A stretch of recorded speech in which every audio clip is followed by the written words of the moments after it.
All right, hello everyone, and peace of Christ, all of you. Please invite your friends, and I hope today we'll have a good time together. Before I start, I was going to go speak about a different topic, which is Muhammad promising Muslims to be rich more than 10 kings at least. But then I came here and I found some comments from Muslims, and I find it very hilarious. And as usual, the Muslims always they give me the good idea for the good topic, which means really I don't really prepare myself. As you see, I switch it in a second.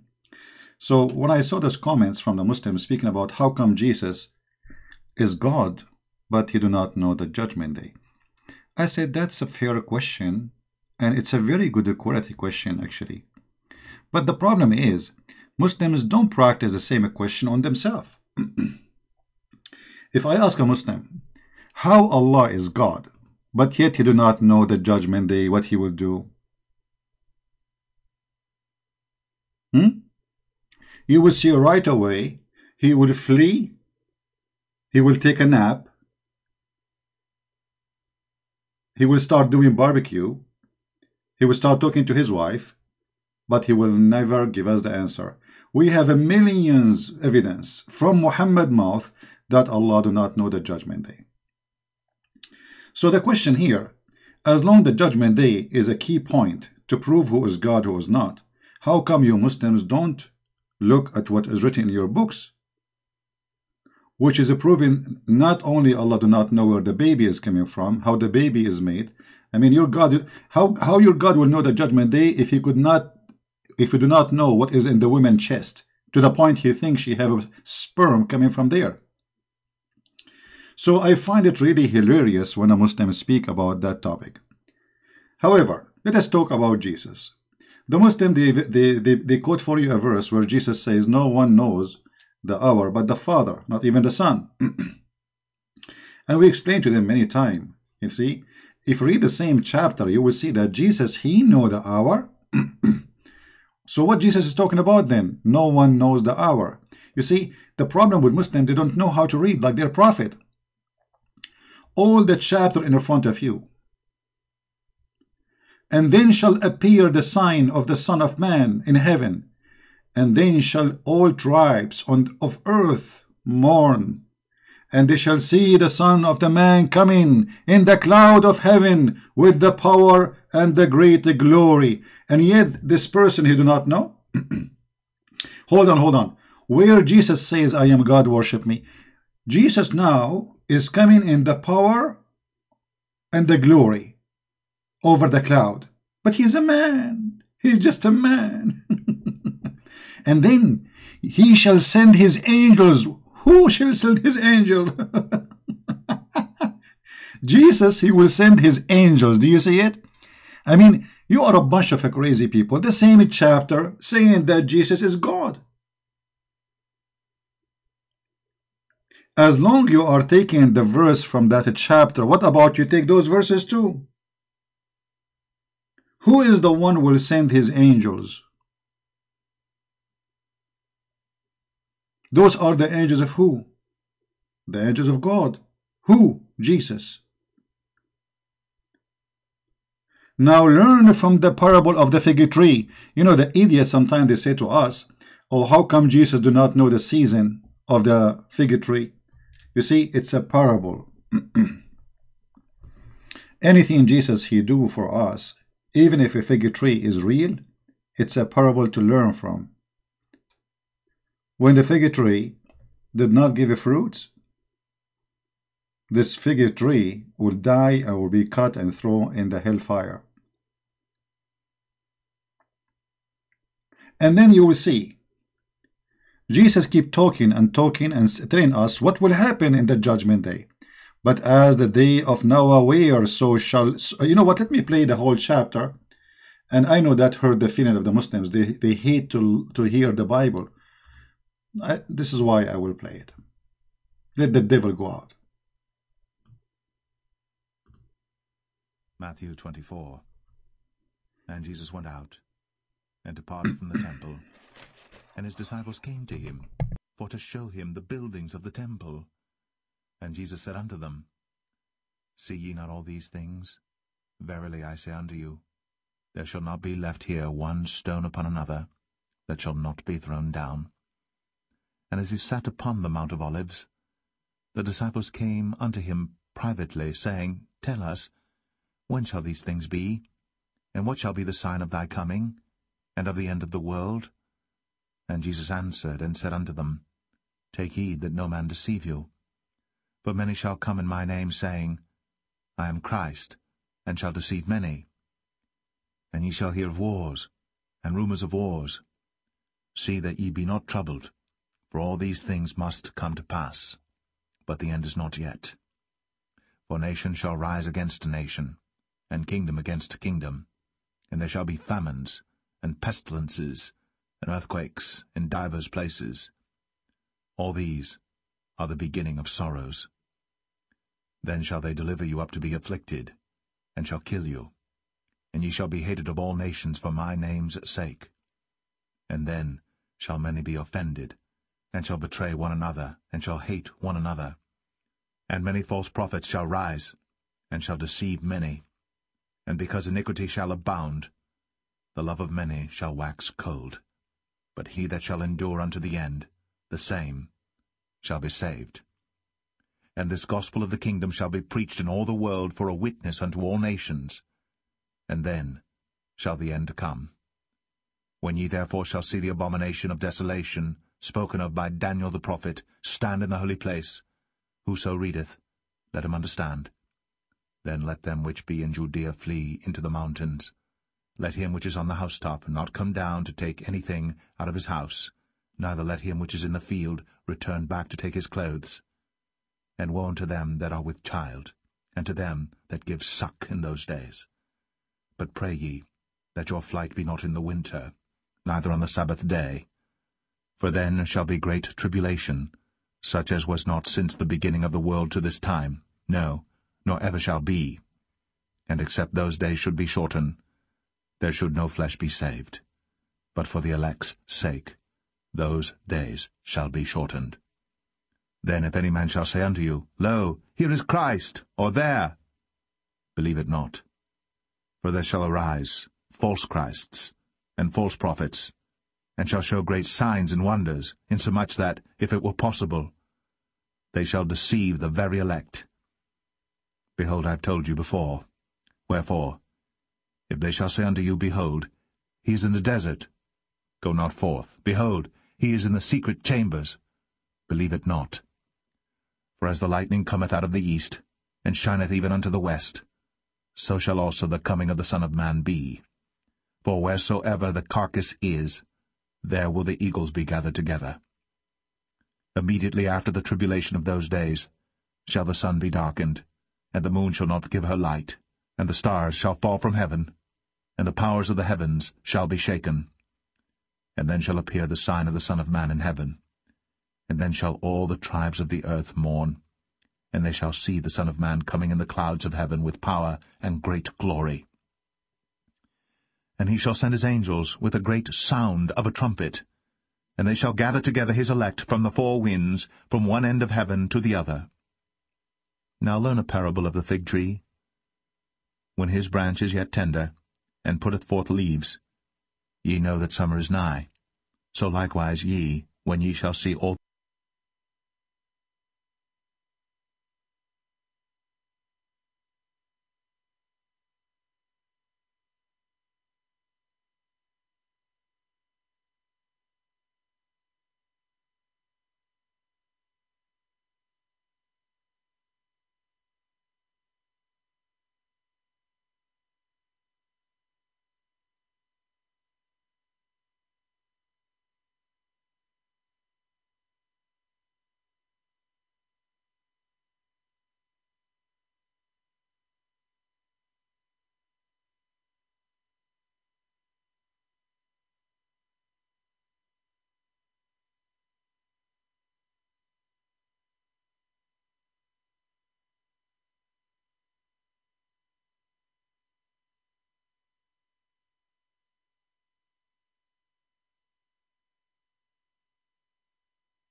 I apologize. It was an error here from my side. Oh boy, I don't know how this happened. Sorry, guys. Okay, I will go back to I was talking for a few minutes and you did not hear me. That's a mistake from my side, actually. Anyway, so I was saying here that the Bible is so clear. The Bible is so clear. The Messiah is telling us about things shall happen before the judgment day come. The same as the day of Noah. What happened in the day of Noah? What happened exactly? That there is a person who warn and there is people who don't listen. There is people who they became so much into sin, and there is one person who reject the sin. So in the city of Sodom and Gomorrah, if there was 10 righteous people left in the city, God will not destroy it. Just 10. Which means Judgment Day in Christianity is based in our sin, not in a preset date. In Islam, everything is a preset date. Even the urination a Muslim he do in the bathroom, according to Muslims, Allah, he wrote in his book that Abdul, he will go to the bathroom, he will hold his private part and he will shake it 3 times. That is in Islam, my friend. So as you see here, Christ not only he knew the judgment day, Christ he knew how it's going to happen. But all what he's saying, that the decision is not for the Son of the Man to know, not in this earth now, because we have long time to go.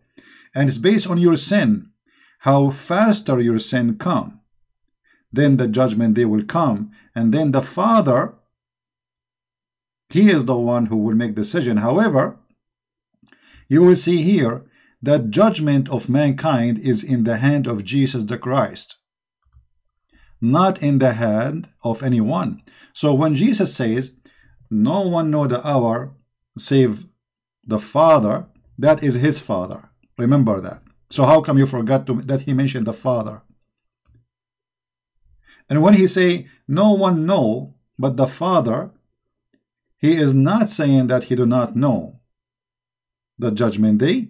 He is saying that judgment day is a decision will be made based in your sin, which means the Father know when he will make decision, but that decision is waiting for your action, human being. The same as the day of Noah, as he mentioned in the verse.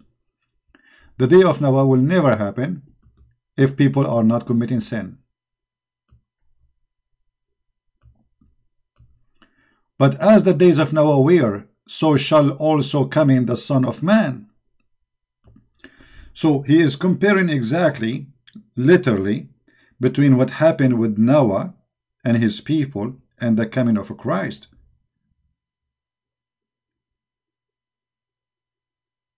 If people stay believers, there is no flood of Noah, and then nobody will die. As simple as that. So who brought the flood upon them? It was us. So we in Christianity, we don't have a preset date for judgment day. This is what Christ is speaking about. Otherwise, he knew exactly all the sign. As you see, those things will happen. When those things will happen, look what it says here, which is amazing. Then shall 2 be in the field, and 1 shall be taken, and the other 1 left. 2 women shall be grinding at mill, and 1 shall be taken, and the other 1 left. I mean, he is giving you details. How much details you want? And then he says here, therefore be you also ready, for in such an hour as you think not the Son of Man cometh. So the Messiah is saying to them, my coming will be a surprise for you. You will not be able to predict really when I'm coming, but be ready.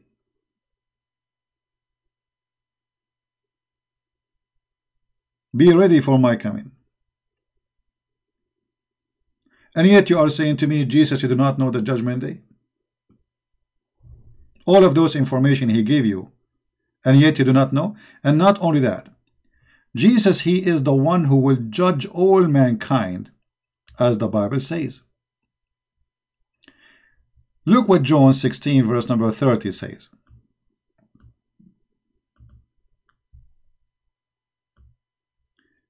Now are we sure that thou knowest all things, and needest not that any man should ask thee. By this we believe that thou comest forth from God.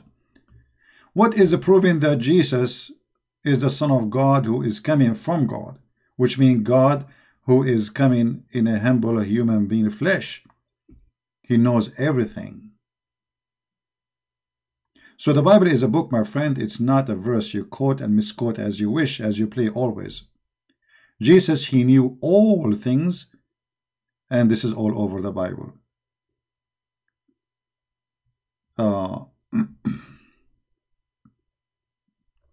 Someone saying, but Jesus said that before he will judge, the last good people will be raised to him in heaven. I think it is not the same like Sodom and Gomorrah, where Abraham. This is different. I mean, some people, they fly with their thoughts. I mean, what does this have to do with my topic now? I'm not talking about exactly what Jesus will do. He just told you, the verse just said, that one woman will be taken and other woman will be left. A man will be, the two men in the field, one will be taken and one will be left. Look like you are not focusing and you are not listening. I'm not saying the same as Sodom and Gomorrah will happen. I'm saying if there is 10 people left in Sodom and Gomorrah, the city will not be burned. So drink some coffee before you talk, which means that judgment day will not come if not the whole earth is corrupt. Are you getting the point? So when God will do judgment day is not a preset date. It is based in our action. The faster we are corrupt, the faster we are doomed, the faster the judgment day will come. So stop comparing in a silly way. Not thinking, you need to, you Muslims, the problem, Muslims, they think about Christianity as if they are talking about Muhammad. Christianity is not Islam. In Islam, everything is a preset. As an example, even when you use your private part, it's a decision made by Allah. Let me show you. And this is shown as the stupidity of the cult of Islam.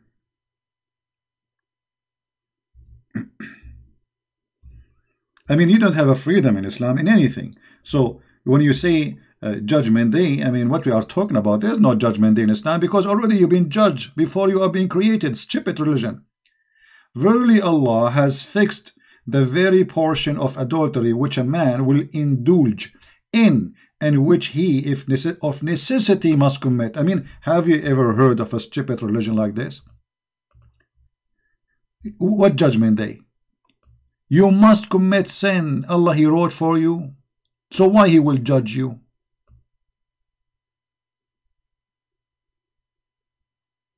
You know what I mean? I mean, what is the judgment? Do you Muslim have judgment day? I mean, judgment day in Islam is the most silly, stupid thing. So Allah, he make you commit sin and then he will judge you for the sin he made you commit.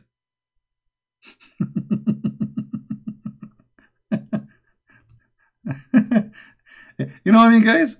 I mean, this is a statement made by an idiot of the village. Verily Allah has fixed the verily portion of adultery which a man will indulge, which means a man will do. Excuse my English, is not good. And which he of necessity must commit. Necessity, you idiot. Necessity, Mr. Idiot. So now I have to commit adultery as Allah, he forced me to do it, and then he will punish me for he forcing me. Did it say necessity to commit? I mean, how stupid this cult is. Muslim Abdullah, you want to call me? Oh, okay. Well, my Skype is not open, Muslim Abdullah. You are scary, my friend. To be honest with you, I'm shaking right now. Let me open your Skype for you so to see how good you are.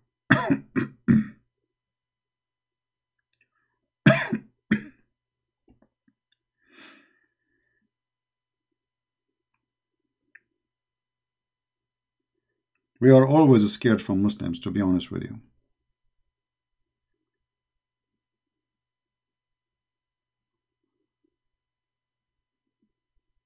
All right. I will log in Skype and let us see Mr. What's his name? Muslim Abdullah.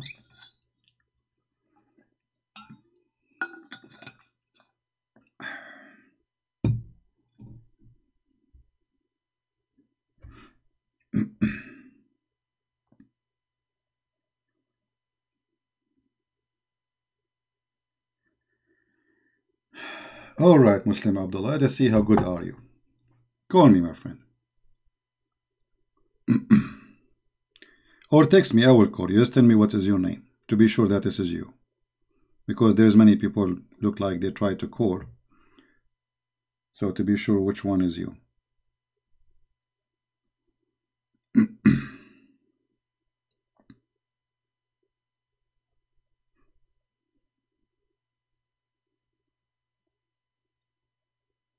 Text me, please.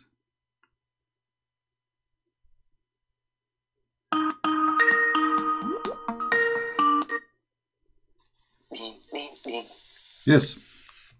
John 20:17. Go ahead, my friend. You are live on air. Go What ahead. does Jesus say? John 20. My God, your God. What does he say? Okay, my God and your God. What does that mean? I have three options for you. Either you accept Jesus is not God, or you accept God has a God, or you accept that the Bible is corrupted. Okay, well, let us see which option works for you. First of all, Three do options. you want me to answer you, or you wanna, Tell me the option. or you get the answer already? Do you want me to answer? Are you calling me to answer you, or you will answer yourself? Okay, then All right. answer my question. Or okay, just let me answer you. Okay, let me answer you. Do the Christian believe? Okay. Do the Christian believe? Hold on. Take it easy. Do the Christian believe in God the Father, God the Son, God the Holy Spirit? Sorry? Do the Christian believe in God the Father, God the Son, God the Holy Spirit? Then that verse contradicts your No, Trinity. no, I'm asking you yes or no. Either you say yes or you say no. I'm sorry. You believe the Bible is 100% true, don't you? Listen, absolutely. I just Don't answer you you. believe the Bible You is see, 100% true? Don't I you believe corner you in a second, and now you are trying to change the topic. Does the Bible teach that we believe in Bro, God the answer my Father, God the question. Son, God Do the you Holy believe Spirit? the Bible Please is answer. 100%? Don't change the topic. You ask me a question. Let me get you busted. So God the Father, Do you God the believe the Son, Bible God the Holy 100%? Spirit. Simple Is question, Jesus yes or no? says? Yes or no? Please answer that. Did Jesus says that he is obedience to the Father? Please answer that. I'm answering you. Did Jesus say in the Bible that he is obedient to the Father? I don't know. Did he? Yes, he did, and this is why he said, "My God and your God," and you got busted. And now I'm going to ask you: don't use the F word, idiot. Filthy coward! Don't use the F word. Okay, I'm not relax. Why you are using the F word? Why you are using the F word? Now listen. Do your God know the judgment day? Do your God have the shut up. I answer you. I answer you about your question. It's my time to ask you a question, please. To the Jews, Can I I- am a Jew. To you, I am you. To To the free man, I am a free man. To the slave, I am a slave. Thank you very much. what? You are what? Tahiyya in Christianity. Potato. Are you going to hang up now? No, I'm not gonna. Okay. I'm asking you in front of me. I have a hadith. I answered you. I have a hadith about your God. Let me talk. You see, they say I hang up on Muslim. He will not let me Simple talk. question. Look. Okay. He's like a machine. I believe. He's like a machine. He's like a machine. Are you going to let me? Are you going to let me talk or no? Please answer this question. I answer you already. It's my time. One question from you. One question from me, please, if you don't mind. If you don't mind, you ask me a question. You ask me a question. It's my time to ask you a question. Please be a man. Is that okay? Please. Okay. Do you believe Jesus is God? Okay. I just answered you about the first question you asked me. It's my time now to ask you a question. Can we do that? Can we do that or no? First, clarify. You see, my friend, Jesus not only my God, he is your God and the God of Muhammad, and Muhammad will kiss his shoes, and Muhammad will be judged by the shoes of Jesus. Now I answered you. Now, Can you please answer me? Can you answer me about this? How your God control your penis and he make you commit adultery and then he will punish you? For, how your God will punish you, you idiot? Are you going to keep talking? Shut up. The Bible is exposing you, Christian. The Bible is exposing you. You are a coward. You will not let me talk. This is the whole story, isn't it? Alhamdulillah. Okay, I'll let you talk. Answer that question. It says here, it says, I answered you already. I say it. Verily Allah has a fixed portion of adultery which a man will indulge. My father, your father. I answer you about that. Are you stupid? Are you going to repeat the same question again and again? Are you stupid? Okay, so how your God, listen, coward, potato, how your God will force you, how your God force you to commit adultery, and then he will punish you for committing adultery. Explain to me. You're deflecting. No, I'm showing you the hadith in the screen. It's in front of you. Allah has fixed the very portion of adultery. I answer you about your question. You are stupid or what? How many times I can repeat? I did. I said to you,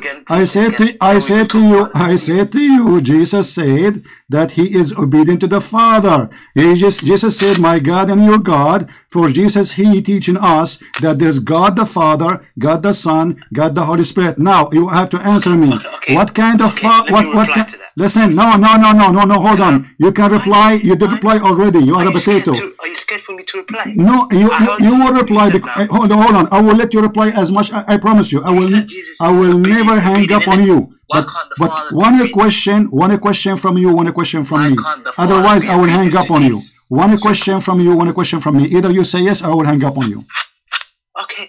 Why you running away? Well, I answered you. It's my turn, my friend. It's my turn to ask you a question. The same way you asked me. I answered you. Now, how your God is ordering you to commit adultery and he's forcing you to do it, and yet he will punish you for doing adultery. The mic is yours. Go ahead. Read the hadith, please. It's in the front of you. Read it. Are you blind? Okay. Let me research. Well, say again. What do you mean research? The hadith in the front of you. The hadith in the front of you on the screen. Tell me the source. The source, it is da'if hadith. I said where what book?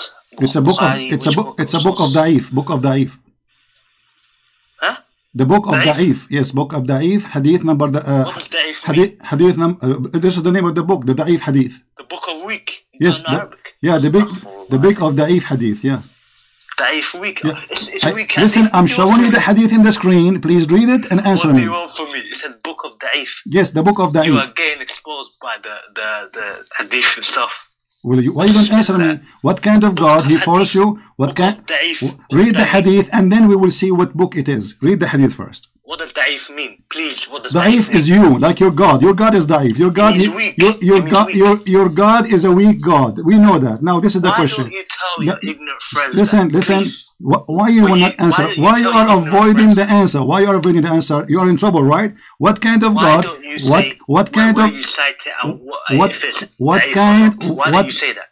What?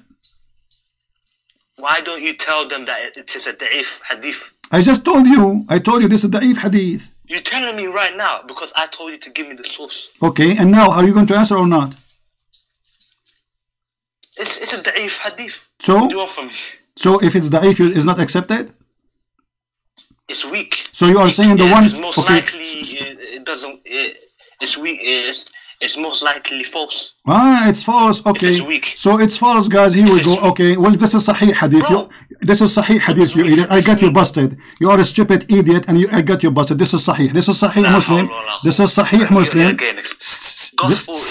This is Sahih Muslim. Hadith number 2657. Sahih Muslim. Hadith number 2657, and you are an idiot, and you got busted. Now, what kind of God he is going to make you use your private part and commit adultery, and then he will cut it for you for using it?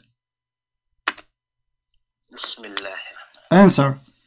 Has fixed the very portion of adultery. Yeah. What happened? Are you in trouble? Okay. So what's your point then? My point is Allah will force you to do adultery and then he will punish you for adultery. How does... okay, listen. The very portion of man adultery commits. if the portion of adultery a man commits. Okay, what's your point? I just told you. Are you going to repeat the same question again? What's your point? What's your point? What's your point? What's your point? What's your point? My point is, let me repeat my point. Let me repeat my point to a slow Muslim. Where does it say we have to commit? My point. It says he must commit. Are you blind? He must. I'm sure I'm not like you, innit? Where does it say? It says here, which he of necessity must commit. What does necessity? Which of necessity must commit. Allah will force you to do adultery. He wrote for you a portion of adultery. Simple English. The person that is necessity means the person that he's going to commit it.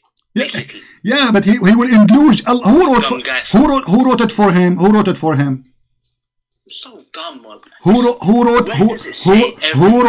has the fixed portion for him of adultery? Who is the one? Does it say Allah has fixed of the very portion of adultery?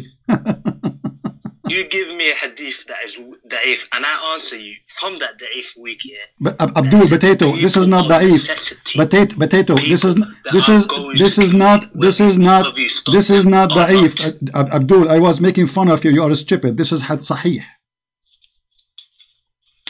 You just said da'if hadith. I was making fun of you because you will say to me it's da'if. I know what you will say. This is Sahih Muslim. I told you. You're not listening. Okay. Sahih Muslim 2657. Okay, then so if it's sahih, okay, listen, in if it's Allah. it's people of necessity. Okay, do you know what yeah, that but means? it says who is the one who wrote for you the very portion of adultery? Who is the one who wrote for you? Listen, Abdul. It says there in the beginning, verily Allah has fixed the very portion of adultery. What has fixed the very portion of adultery mean?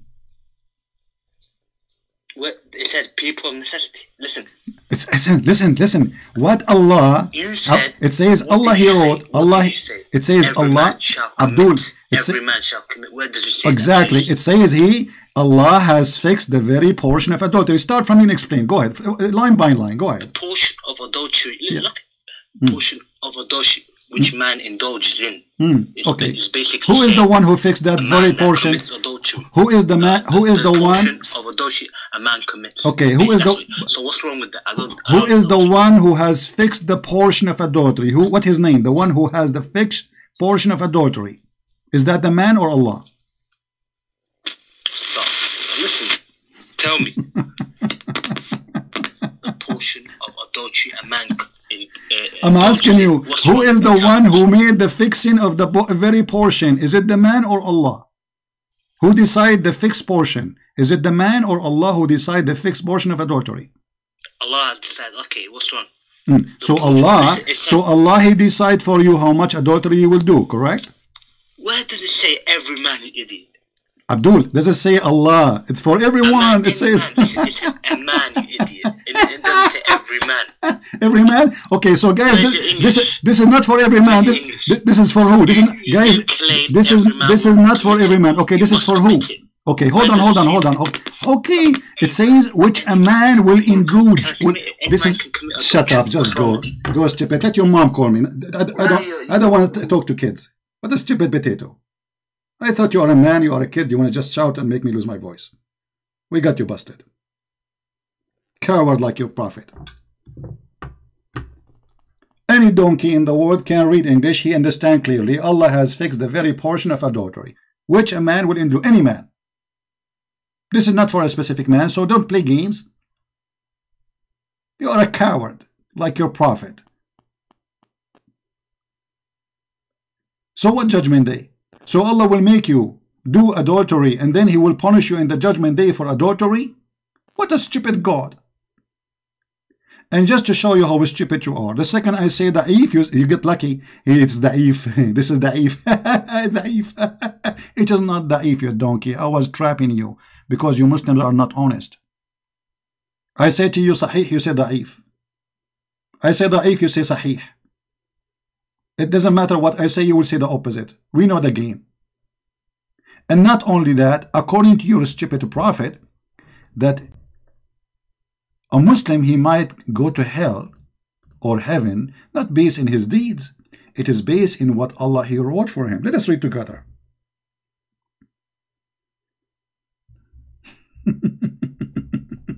My God and your God.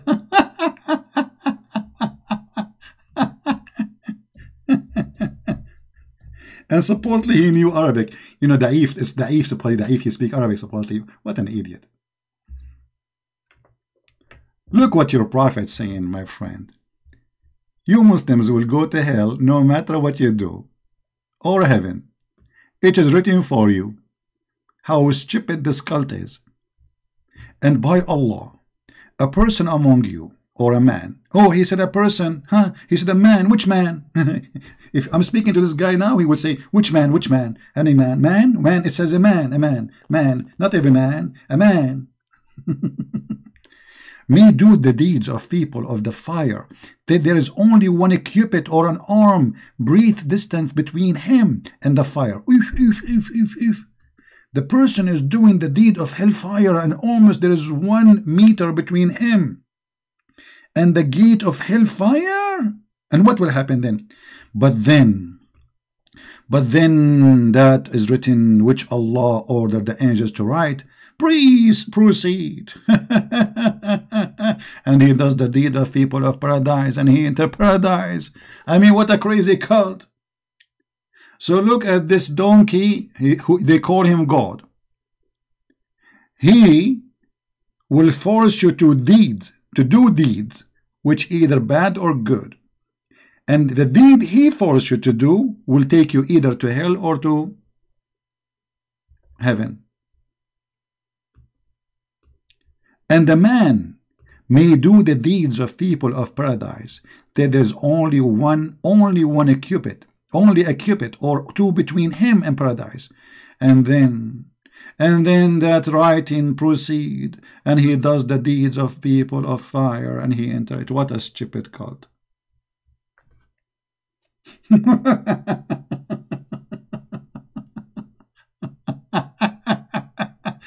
So you see, we give even stupid children to call us chance. And look what happened to them. He starts lying, fabricating, says that this is not about every man. But as you see, we confirm it. This is for every human being. Muhammad is not talking about a human being only, talking about every human being. When he say a man, it says any man. And here we ask ourselves, if Allah will send me to hell or to heaven based in the deed he wrote for me, so what believing in Islam mean? And what praying mean? If at the end of the day is what wrote for him, it's going to happen. Read carefully. This is different hadith. It says,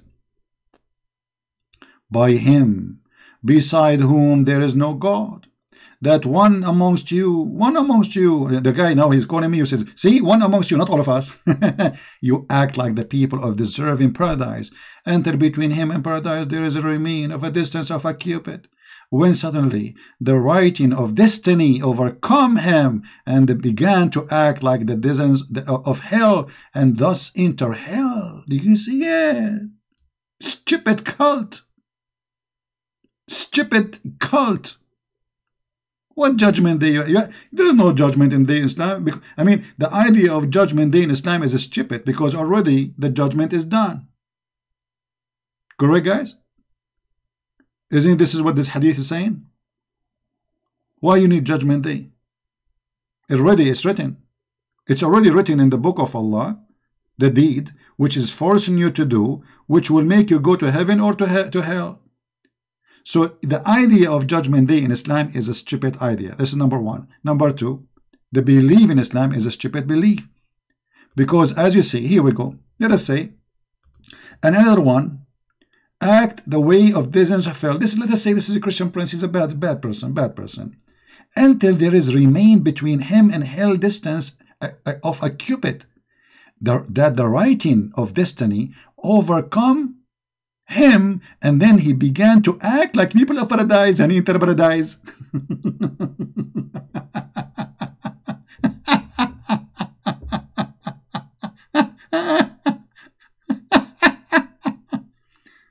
I said, Da'if, you stupid, CP.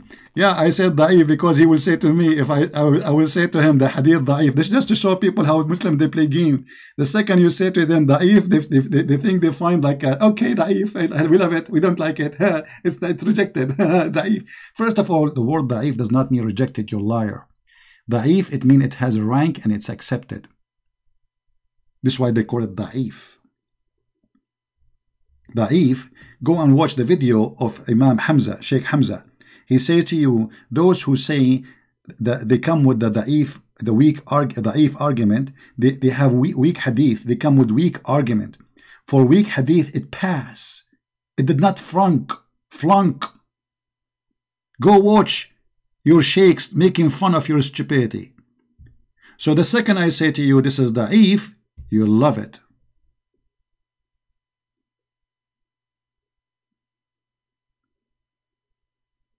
I'm lying? No, I'm not lying.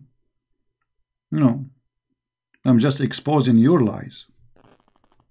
Because lying, if I say something and I plan not to show it, obviously I'm playing you Muslims to expose your lies, how you switch your opinion in a second. The second I say da'if, suddenly this hadith is potato. The second I say it is a sahih and I show the proof, suddenly this hadith is amazing. So a moment ago this hadith is garbage. A moment after the hadith is correct. It's good. And it's perfect. There's no mistake there.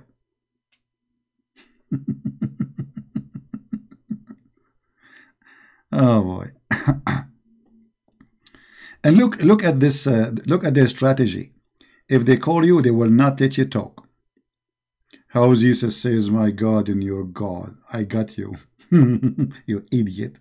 Christianity believe in the Trinity. You idiot. God the Father, God the Son, God the Holy Spirit. You idiot. So do God have God? Do God have God? Well, and let me go with your logic. If we go in the Quran says it is your God, Allah. Who is talking? Who is talking? Allah. Okay. Who is the God of Allah? How Allah is saying in the name of Allah if He is Allah?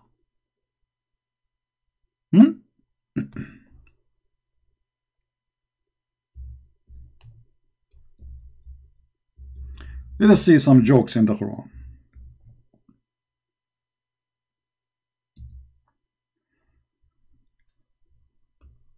Look at this.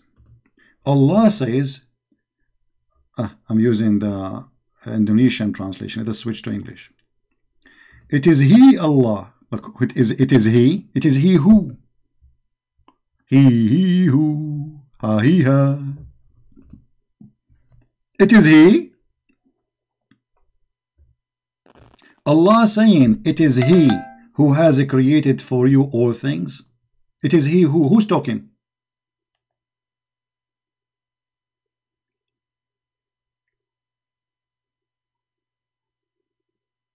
Who's talking?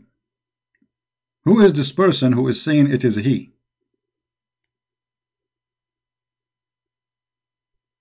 Anyone can tell me? It is He. What a crazy cult. Oh, this verse is da'if too. If Allah is talking, why He is saying it is He who has created you all things? Obviously, this book is written by a man. He always forget to switch. The author, he's telling us that Allah is the one who created everything. As simple as that.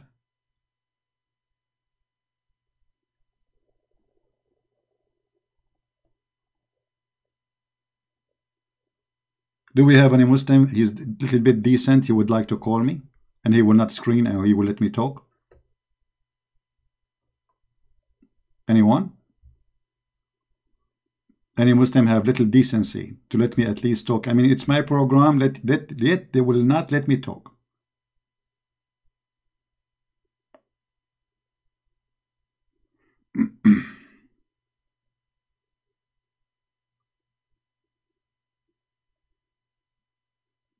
You believe it? You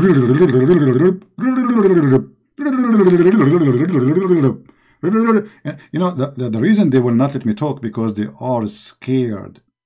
Like when Mimi Hijab, he said to the Muslims, do you want me to debate the Christian Prince? The Muslims, they believed him. They thought we are going to debate.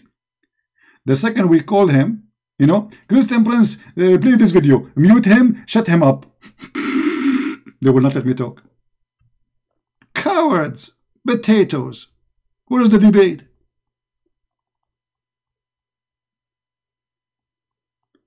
When somebody is terrified and scared, he will not stop talking because he is in the panic.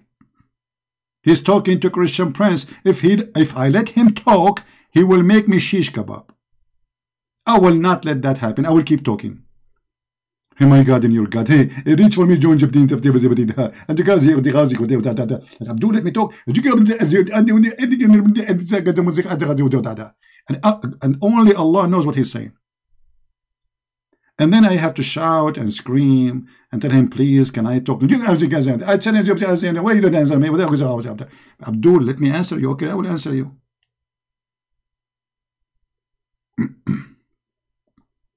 Tapi, we don't want to change the topic now. Today's topic is about the Judgment Day.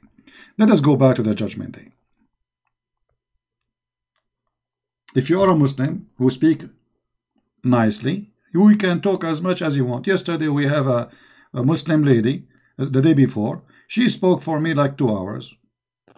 Right? I let her say whatever she wants. Just speak nice, let me talk, you will talk, and everybody will listen. As simple as that. Well, Abdullah, we are scared of you because you are a radio machine. You will not let me talk. You are a potato. I want an adult. I don't talk to kids. You prove to me that you are not an adult. Look how many lies you said to me. Anyone is watching, he will laugh at you. You said this hadith here is not about every man. It's about a man. And you said to me where it says that Allah will force you. We showed you second hadith, which is saying clearly that you must commit. It's a destiny. It's a destiny. You have to commit. Do you see? Do you see how many hadith I have against you? So you are a potato. There's no point of speaking to a kid who just want to shout and scream. I'm not a kid. You see, I speak to kids in your age because your age is not really the age of years, the age of your brain. So I'm not a kid to speak to someone with your brain who will not let other people talk. Learn the manner first. You ask a question, I give you the answer. I ask you a question, you answer me. And when you try to lie, people will laugh at you.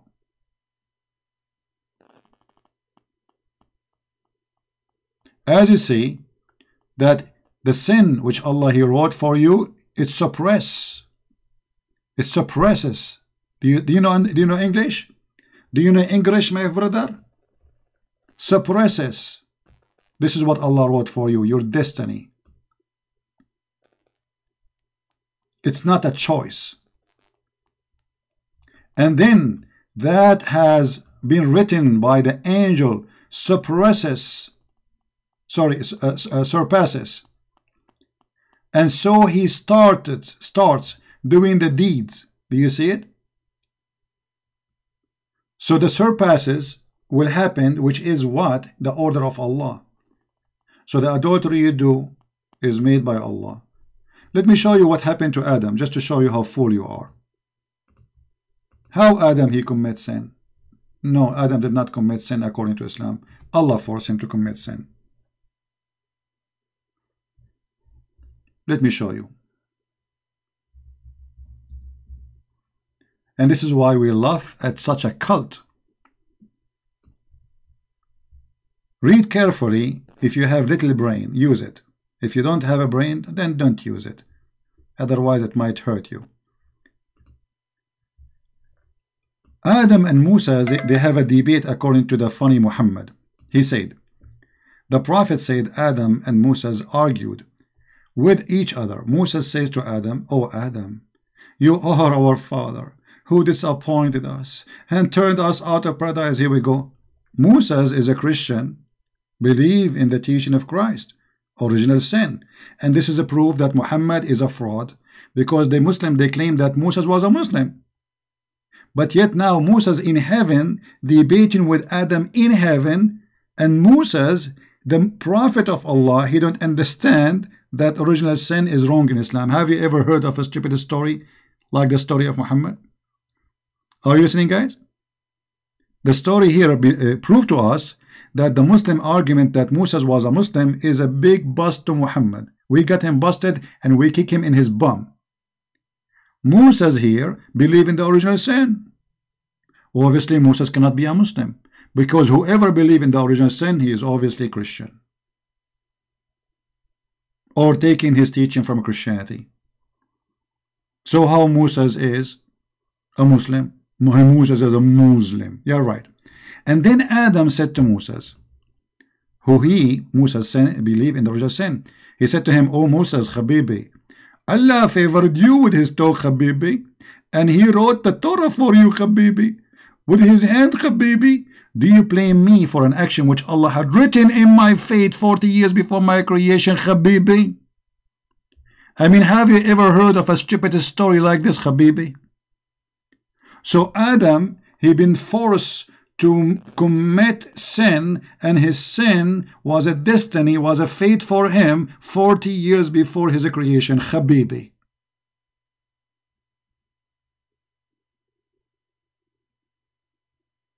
Have you ever heard of a stupidity more than this, Habibi?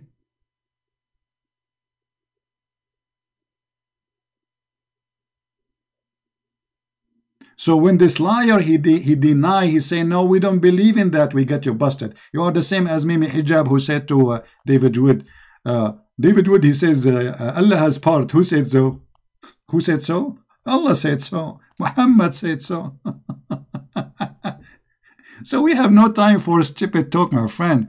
We spank you and we take you with some meat and we throw you as bones. And everybody now, you are the one who used the F word, you filthy. You are talking about insult?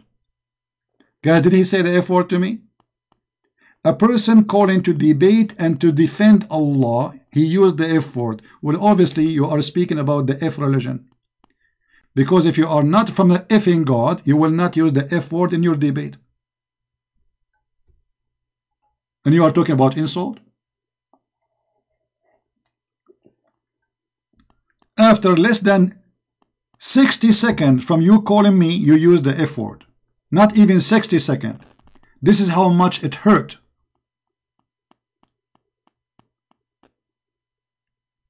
Even though I did not hit your bum yet.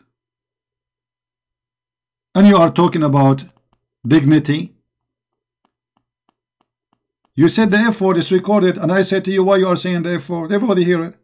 Guys, did I say to him why you are saying the F word? It's recorded.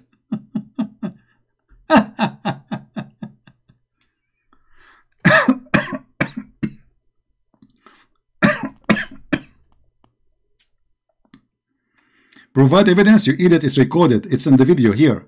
After we finish, people will hear it. No sound? Oh, look like I have a bad broadcast. Oh boy. All right. Is it better now? Is it better now?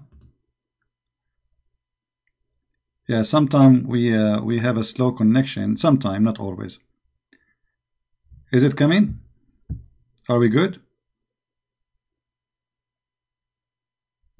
All right.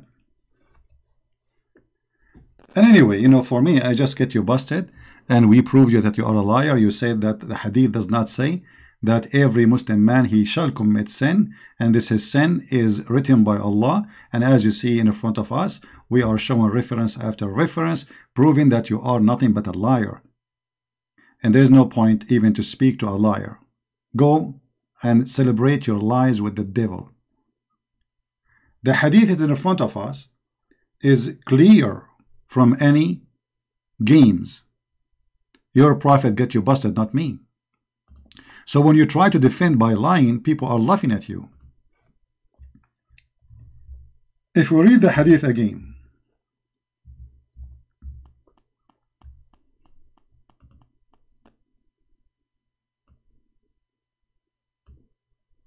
don't talk about insult. You are a Muslim who call us najis, call us pigs, call us dogs, call us donkeys. You call us all names, and you are talking about insult. and you use the F word, and you attack us, and even you use violence, and you kill us, and you kidnap our women, and then you talk about insult, suddenly a Muslim, he play a victim.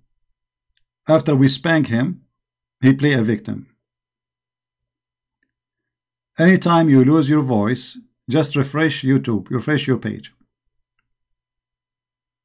Just refresh your page. So read carefully with me. Verily Allah has fixed the very portion of adultery which a man will indulge in. Which a man what? Will indulge. Which a man.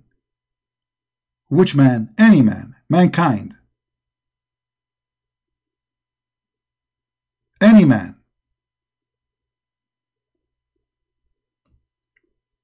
So when you lie and you say this is not what it's saying, we are laughing.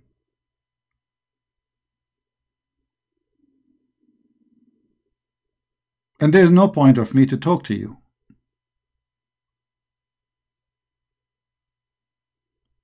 You will not let me talk. It does say every man. Okay, are you saying this is only for a man? Okay, I will go with you just to show you how stupid you are. Guys, it is a man, not every man. Okay, why Allah will write for a man the adultery he will do as destiny? I will go with you just to show you how stupid you are. What kind of God he will force a man to commit adultery? Okay, Abdullah, you see, obviously your IQ is extremely high, and this is why we could not understand you, my friend. Let me take a screenshot of your words so everybody will laugh. Selfie with Abdullah. Guys, it doesn't say that CP. What? It doesn't say that CP. It doesn't say what? It doesn't say every man CP. It says what then? It says a man.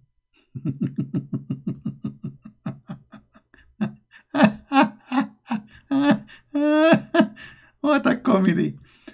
It doesn't say every man. Okay, hold on. So are you saying that Allah, he don't do that to every man? What's wrong with Allah? Is he all justice or not justice? Because if he don't do it to every man, that means Allah is not a justice God. Are you okay? Allah, he make certain law for one man in the world.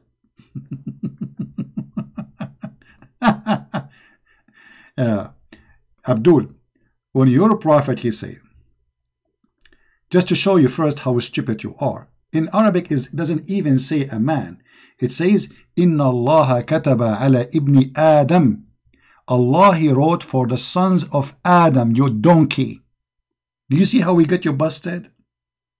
So you play a game, and you go left, and you go right, and you go up, and you go down, and then we spank you with no mercy. Does it say the son of Adam, you idiot? Who is the sons of Adam? Obviously not you, because you are a son of a donkey maybe. Are you son of Adam or a son of a donkey? If you are a son of a donkey, then you are exception. The hadith isn't about you. If you are a son of Adam, then this hadith is about you. Do you see how stupid you are, Abdullah? Are you there, Abdullah? Abdullah, are you there with that? I'm not insulting. You are the one saying to me, just get out of here, man. Get out of here. Let your daddy come back. You get busted, and this is recorded, and people will, you became famous, my friend. This video, I want you to download this video, put it in the channel. Tell them I called Christian Prince, and look what happened. Don't come here again. We want adult.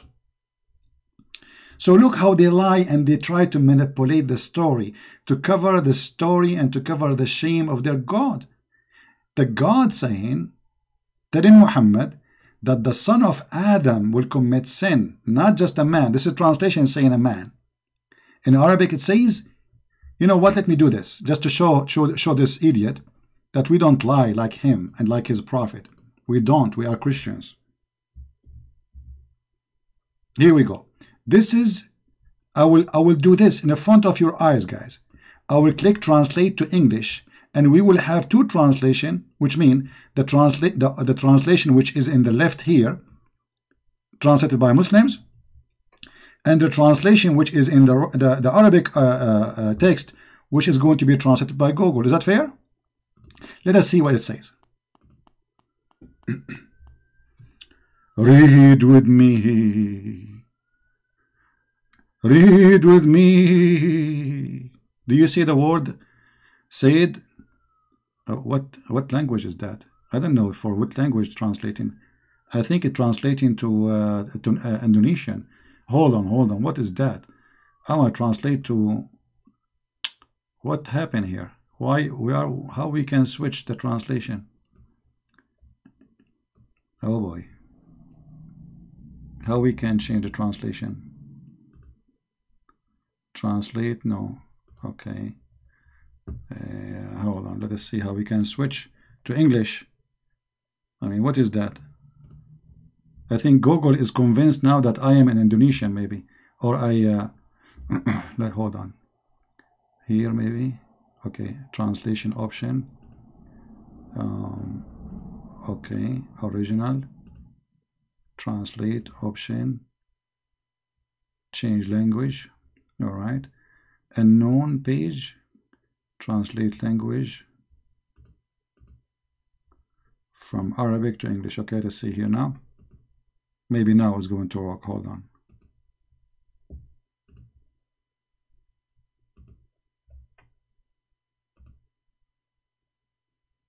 No. Okay, option. Change language. All right. Arabic. For some reason is not recognizing Arabic. I'm not sure why. Here we go. Translate. All right. Read, Abdul. Read. Written on the son of Adam. God has written on the son of Adam. The potato, he's saying, this is not for every man. So when your prophet says the son of Adam, he don't mean every man. What he mean? Every duck? Do you see, guys, how you debate Muslims? Don't show them all your paper right away. Let them walk in the quicksand. You know, a Muslim, when he called me, he's like a duck. He start with her legs and start walk. The more they do walk, the more they are in trouble. And then at the end, show them what is enough to destroy all the delusion they try to build to defend their God.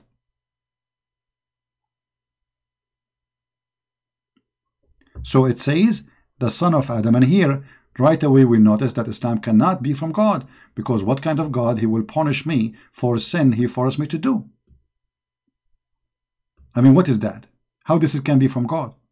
So this God, he made me get horny and go and have adultery and sleep with women, and this is what he decided for me to do before he created me, and then he will punish me for doing what he ordered me and forced me to do.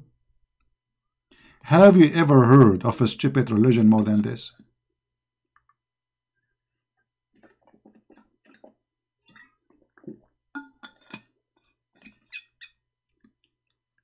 This is how we do it. If you are a Muslim would like me to call you, please text me. I will be happy to call you. But please take into consideration. If you want to talk to me, let me talk. You see, we are not like Muslim channels. We will not let you talk. We will let you talk as much as you want. Just let me talk. I mean, it's a conversation. It's not a person calling to shout. So if you are going to call me to force me to shout and scream and ask, please, can I talk? I mean, it's my program, and yet you Muslim, they will not let me talk because you are terrified. I understand.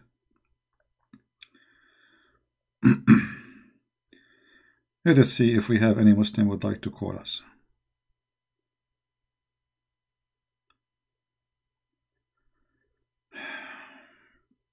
I hope people will stop sending me text saying you're good. I mean, you don't need to say we love you. I mean, I appreciate that, but it's too many.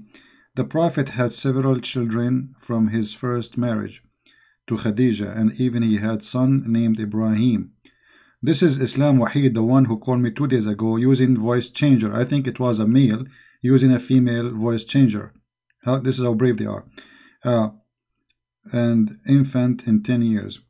Okay.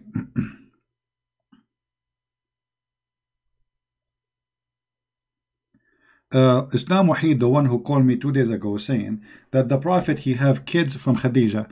None of the kids of Khadija are his kids. Khadija, she was married to 3 men before him, 2 men before him at least. And the verse in the Quran confirm that Muhammad, he cannot have children. This is how ignorant the Muslims are. Isn't it the Quran says that there is a man was making fun of him and he called him abtar, which means he is cut off? Muslim, they claim that cut off is not about his penis cut off, but obviously the man, he was claiming that he is cut off. His private part is not working.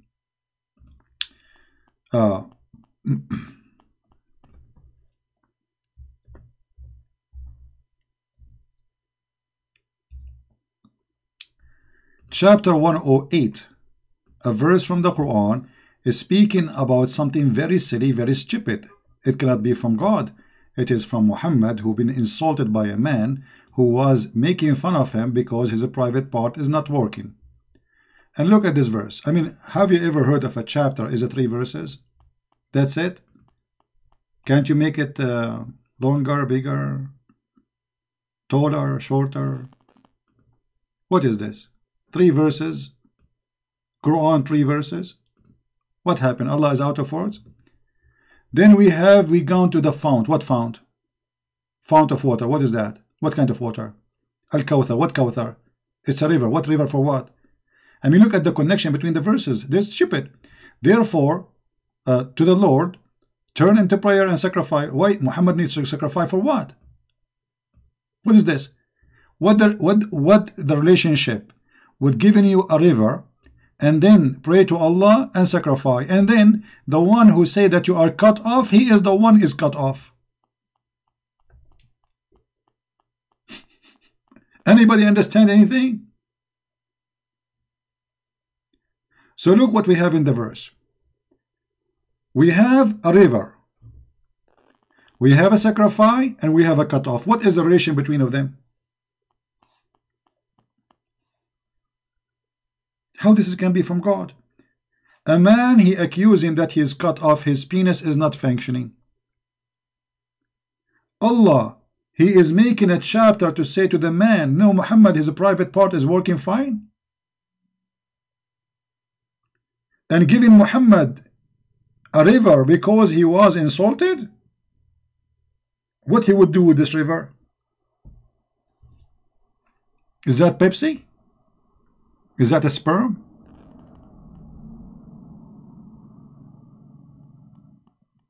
This is a chapter. I mean, can you call it even chapter? Imagine, this is a chapter.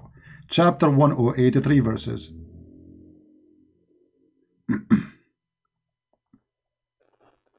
This cannot be from God.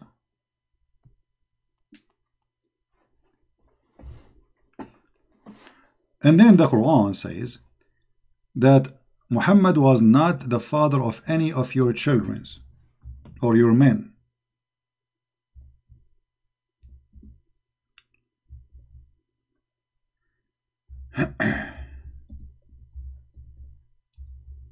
Confirming history that Muhammad was a cut off.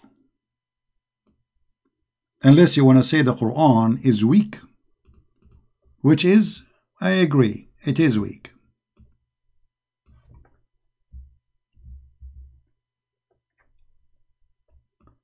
Muhammad, after having sex with all those women, how come he could not have children?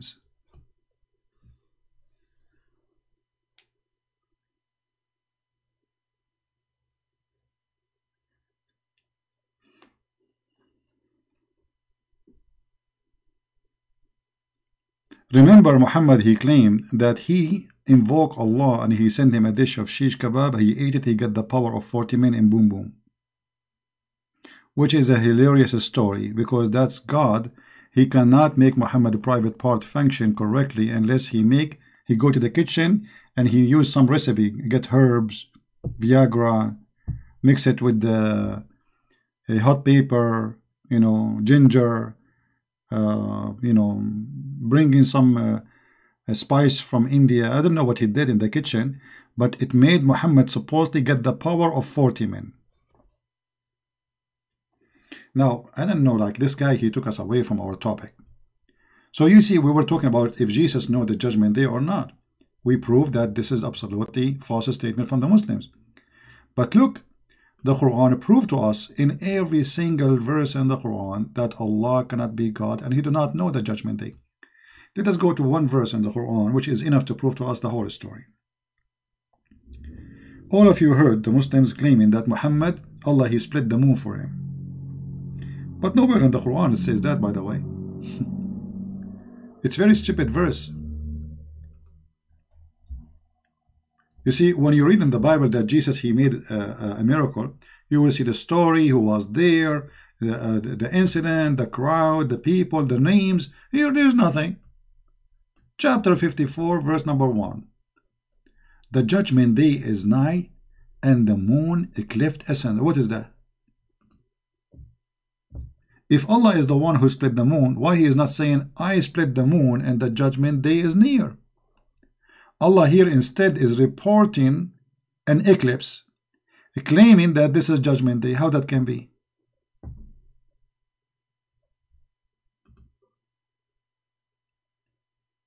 You know what I mean? Do you see it? And the one who is saying to me, go back to Egypt, Copt, don't worry, we are going to go back to Egypt and we will take it back. This is the land of the Coptic, we will have it. Always the land come back to the real owner.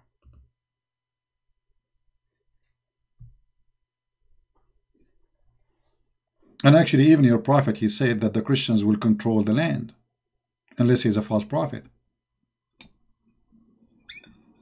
How that can be? This is a prophecy made by Muhammad God 1400 years ago, and until now the judgment day did not happen. Do you see it?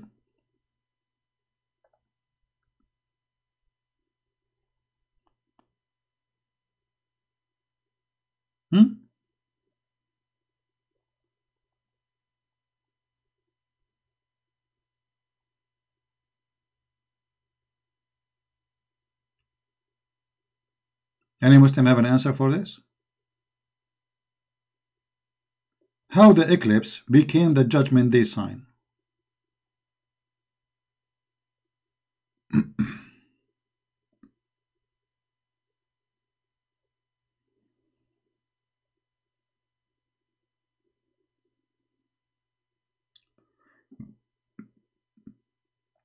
People asking me to make videos with subtitle in Indonesian. You guys, do you think I speak Indonesian to make subtitle in Indonesian?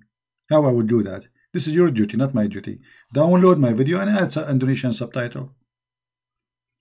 So you want me to speak, to fight, to debate, to lose my voice, to spend the night up, and then in the top of that, after I finish, I go and I add subtitle in a language I don't speak. I must be, I mean, that's that James Bond. All of this I have to do, add subtitle in Indonesian. I don't speak Indonesian. So it's not enough for me. I'm making the videos, fighting with the Abdul, and you are having fun watching. In the top of that, please add subtitle in Indonesian, brother. Okay, I feel like I'm a waiter working in a restaurant. What is missing is, where is the salt? Do you have tomato? All of this I have to do. So what do you do? You watch me? Thank you.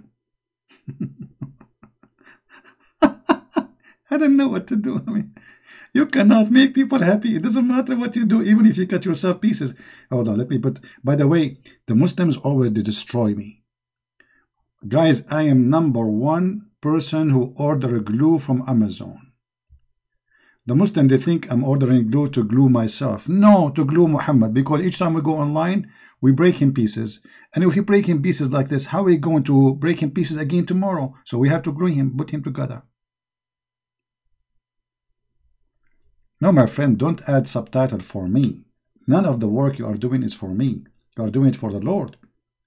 You see, if you take my video and you add subtitle and you download it, you are not doing it for me. Who care about me? Who is me? Do you even know me? And what I will get from your video, me myself, I mean, if you download it, you are not doing anything to me. You see, when if somebody translates even my book, is he doing it to me? No. Either you are Christian doing it to the Lord, or you are doing it for your own reason. And when I am doing the video, this video, I'm doing it to me? No, I'm doing it to the Lord. I'm not doing it to myself. Same for you. If you download my video, you add subtitle, you are not doing it to me. I do not need your favor to me. I need nothing from you. Either you do it because you believe I should do it, or don't do it.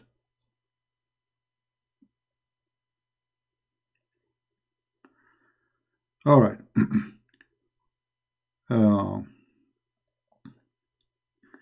But as you see, we have endless verses and proofs that Allah cannot be God. He do not know the judgment day, when it is going to be. He do not know. Okay, hold on. If we ask the Muslims now, how many prophecy Muhammad he made about the judgment day? I mean, there's tons of them.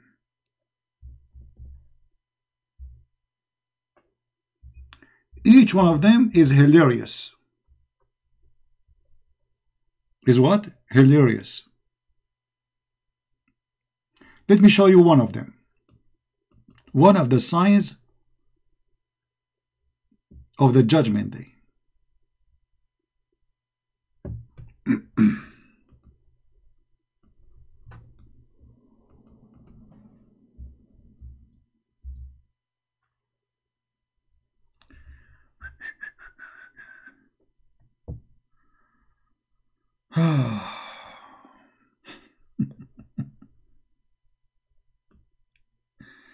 Let us see if we can find it here in English. That would be fun.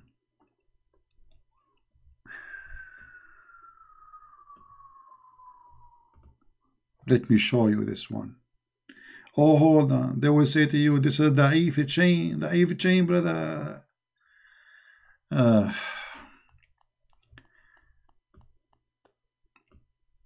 Al-Jassasa. Who is Al-Jassasa? Al-Jassasa is a beast, but she is a woman. She have a long hair. She live in a castle in an island in the middle of the sea. Really?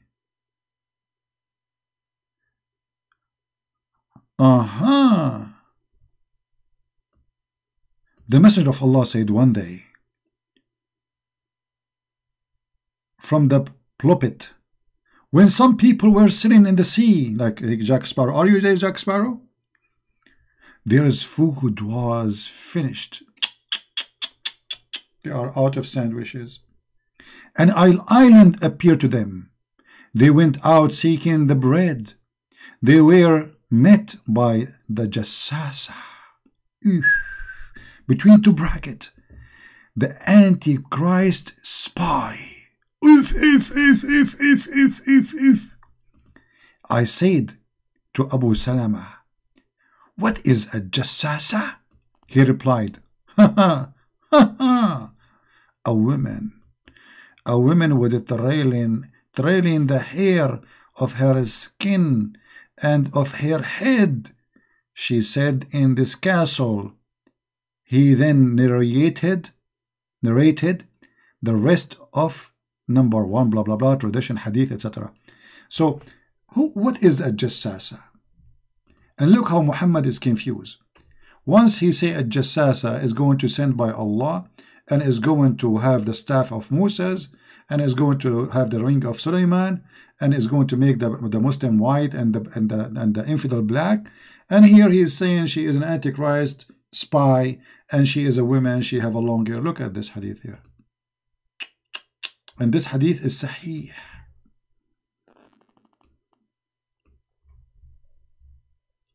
the message of Allah. One delayed the congregational night prayer. Why he delayed it? Isn't it the prayer is important? No. He came out and he said, the talk of Tamim ad-Dari, the guy, his name is Tamim, he told him a story. Muhammad, he believe it, it's from God, that's it.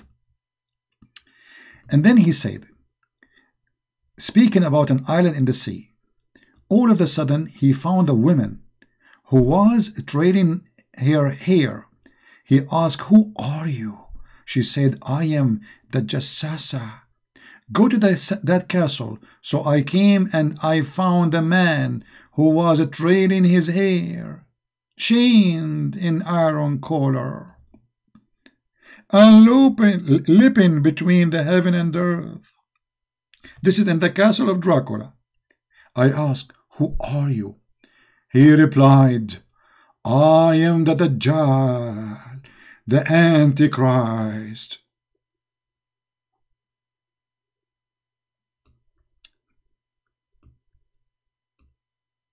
And he said, has the prophet of the illiterate people come forth now? I replied, yes. He said, have they obeyed him or disobeyed him? I said, no. They have obeyed him. He said, that is better for them.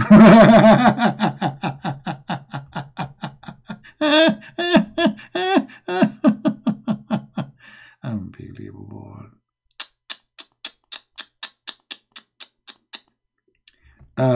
Ahil, how are you?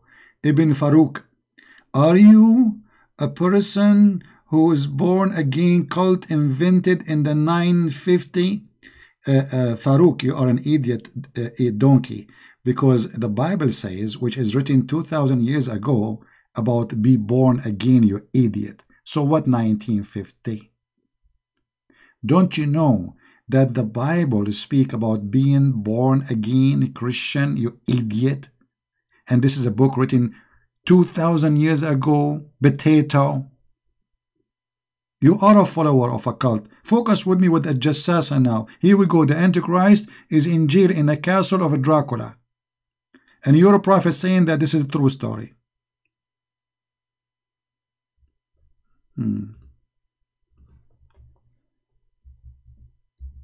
Idiot.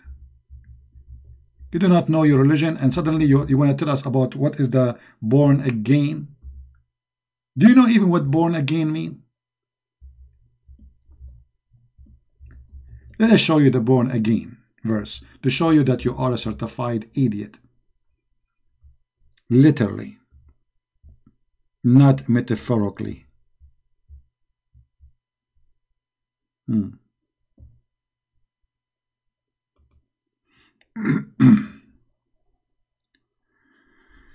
If we go to John chapter 3 verse number 3, 2-3 will hit in the head of the Muslim. Jesus answered him, saying, truly, truly, I say to you, unless one is born again, he cannot see the kingdom of God. And this idiot saying that the born again started in 1950. Well, you know what? You need 1950 zucchini before you sleep in your nose. Now let us go back to our topic. Was Muhammad telling the truth about Al-Jassasa and the Antichrist, which is a sign from the judgment day? And this Antichrist is jailed in an island? Where is that island? I want to go there. Is that in Hawaii? Or Burkina Faso? Huh? The guy, he told him a story right away. Muhammad, he started teaching it and he added to his religion. The guy, he just told him a story. The signs of the judgment day. Do Allah know the judgment day? Who's a Muslim is willing to call me and prove to me that Allah, he knew the judgment day? As I know, Allah do not know even how the baby is made. So how he will know the judgment day? The signs of the judgment day, Muhammad, he said, that judgment day will not come until the Roman became the major population of mankind. By the way, just yesterday, the president of Italy, he made an alarm that the number of Italy is decline because they are not having enough babies. So where is the prophecy of Muhammad? Just yesterday, go watch, go search Google. The president of Italy warning the citizen of Italy that we are not having enough babies. Our number of citizens is decline. Muhammad saying that judgment day will not come until the Roman, they are the major population of the earth. How that happened, brother?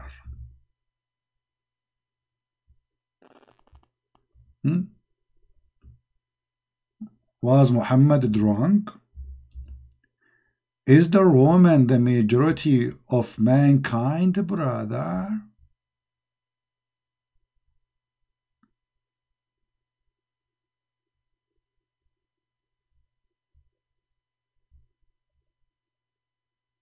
Let us see the hadith. Hold on.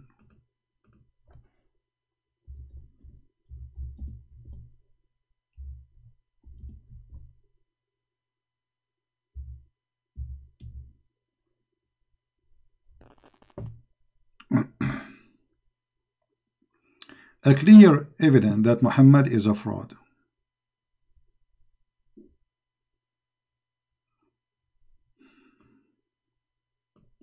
When judgment day happen, according to Muhammad, the Roman, they will be the major population of the earth, the dominated.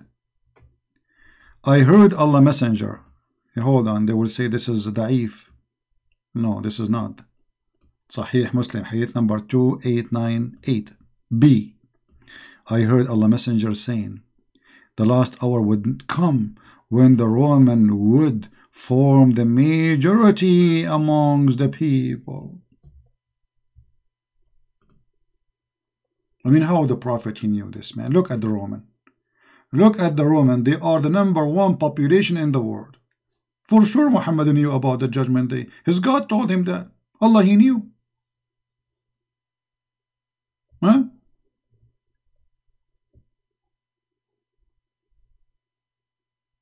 Do you see it? How this can be from God?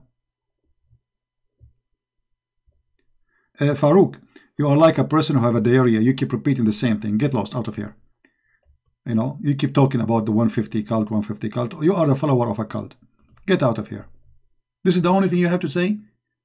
Born again Christian in 1950. Born again Christian in 1950. Born again Christian in 1950. Let me show you, you idiot. The Orthodox, who their church 2,000 years old, is born again Christian.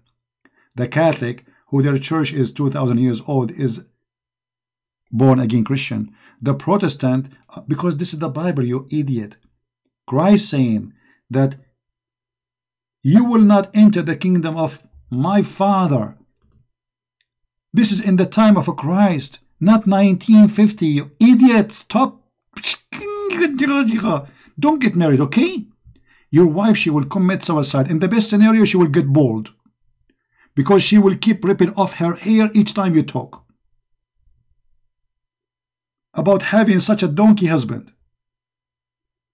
Do you see Jesus saying that you will not enter, no one can see the kingdom of God, of the Father, unless he is a born again Christian?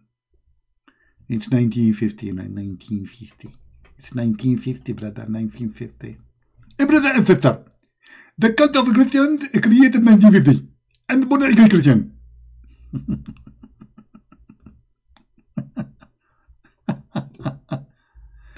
I'm being patient. What do you think? You know, if I am not patient, I will not be able to talk about this topic all this year. Trust me, this topic will make you have heart attack. Because most of the time you feel you are talking to the walls. I mean, we have to repeat the same thing 100 times to make the Abdul understand or listen. Now, who is a Muslim will tell me how Muhammad, he knew the judgment day and he says such a statement? And who is the one told him that? Allah. This is about the judgment day. Allah told Muhammad that judgment day, when the judgment day happen, the Roman will be the major population of the earth. Let me find you the news where the president of Italy made an alarm for the Italian that you don't have babies, our population is declining, you idiots. This is what happened when the country became liberals. Everybody is selfish, nobody want to have babies. The country will die. Stupidity. Let us see.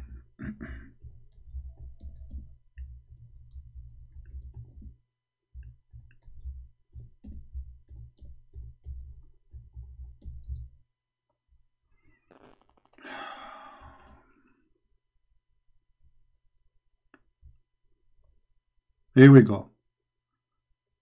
When the news appear, look how embarrassing for Muhammad. How embarrassing. Look at this. This is just 1 day ago. Guys, do you see it? 1 day ago. Italy faces what? A threat over low birth rate. Do you see it? 1 day ago. Yet Muhammad the idiot said that judgment day will not come, and the Italian, hey Tony, Lamborghini, the Bambino. According to Muhammad, the Bambinos, they will be #1 populationos in the worldinos.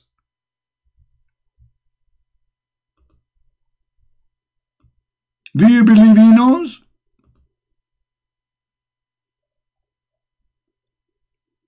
This is what Muhammadino is saying, that the Bambinos, Tony and Johnny and Italiano, they will become #1. The pizza will cover all the world, the pizza. Everywhere you go in the world, the Italiano, eating pizzano. Can somebody put a shoe in the mouth of this man who keep talking, saying stupid things?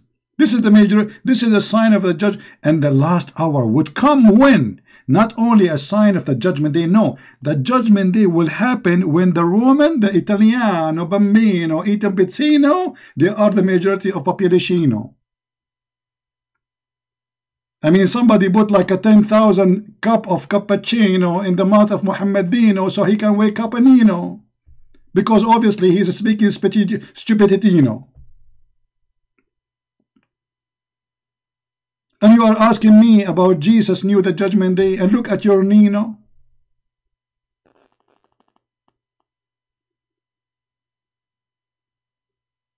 This is a prophet of God. The Roman brother, hey Tony, brother, come over, Tony. Look what the Prophet Muhammad say about Bambinos, Tony. He says that all we ask the Italiano, they will become #1 Yano in the whole world Yano, Tony. Tony, do you hear me, Tony? I think not, excuse me. Tony is eating pizza. He is going to shoot somebody from the mafia and come back from Sicily. #1 population in the world will be the Italiano. Where we can watch this in Rai TV.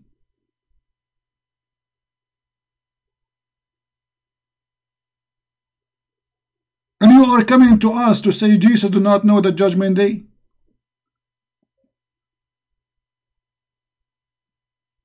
What the heck, Yano, brother?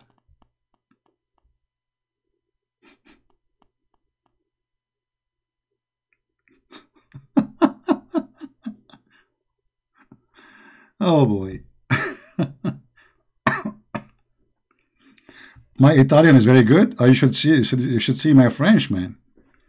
You know, my French is so good. My French, my Spanish, you know.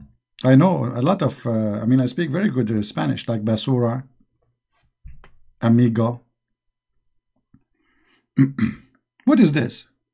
This is a prophet of God, and this is what his God told him? Are you serious? Are you serious, Yano?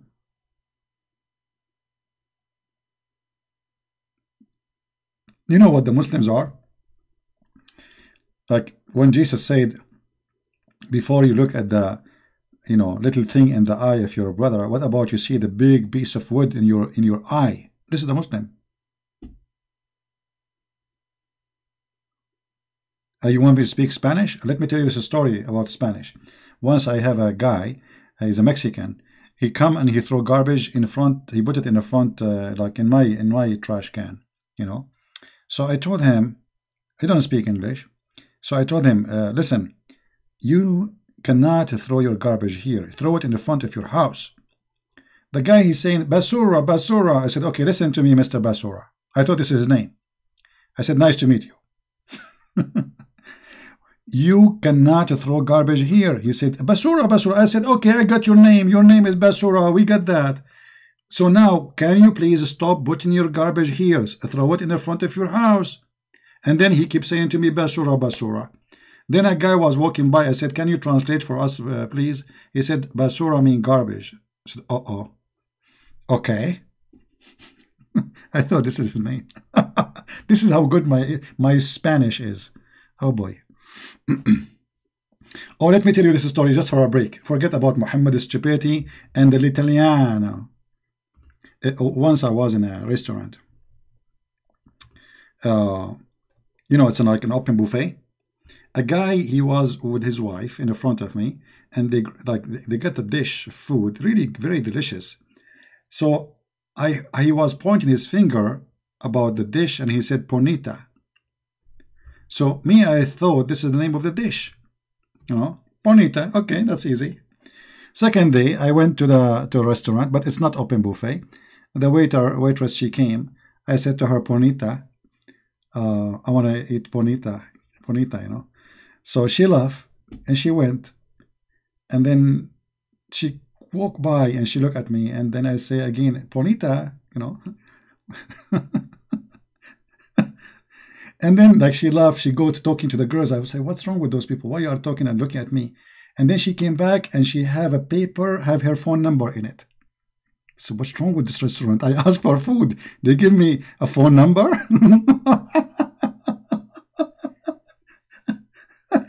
I'm asking for food. What? And then the guy was walking by. I said, hey, come on.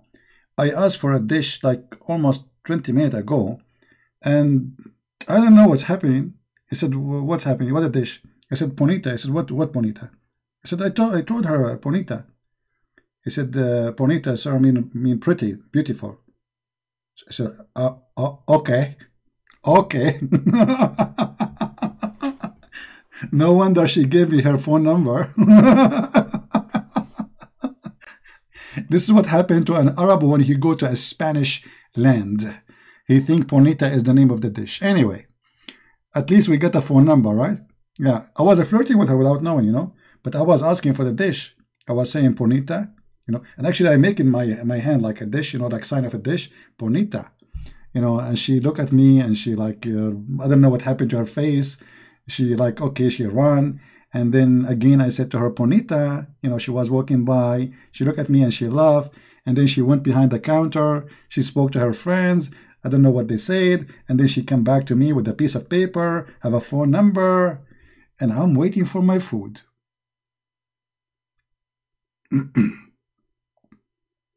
All right. Bonita. I'm so glad that Muhammad did not hear this word. Otherwise, he will make a hadith about it. He will make a story, and he will make it coming from his God. Bonita, Bonita, yeah, Bonita. Anyway, Bonita, she got the point. Obviously. All right.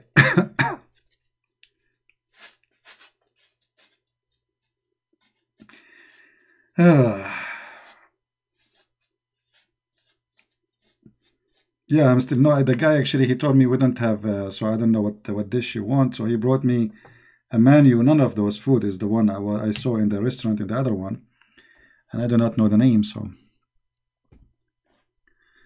all right.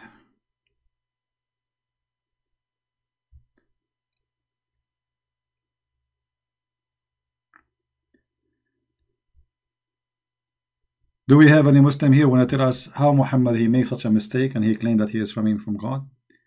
Peace be upon him, was 62 years old when the time. This common knowledge. Why do you lie about this?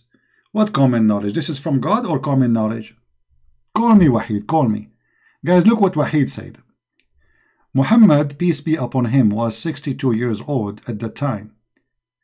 And this is common knowledge. It's common knowledge to say that Judgment Day, when happened, the Roman will be the majority of mankind.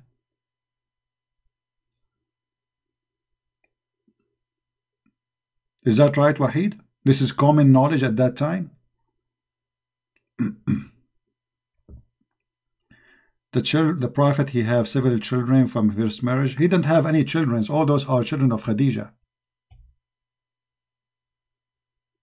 Even the Shia, they believe only Fatima is his daughter. The rest are the daughters of Khadija. You can go read the books of the Shia. But Muhammad, he have no kids. And when he have a son, his name is Ibrahim, Umar al-Khattab, he heard the news that people, they are saying that this is not from his wife, this is from Mary the Copt. And Mary the Copt is sleeping around with the slaves. To the point Umar, he wanted to kill her cousin, but when he went to kill him, he found that he have no penis. But obviously she's sleeping around. Even Aisha, she said to him, don't you see he don't look like you? Why you are crying?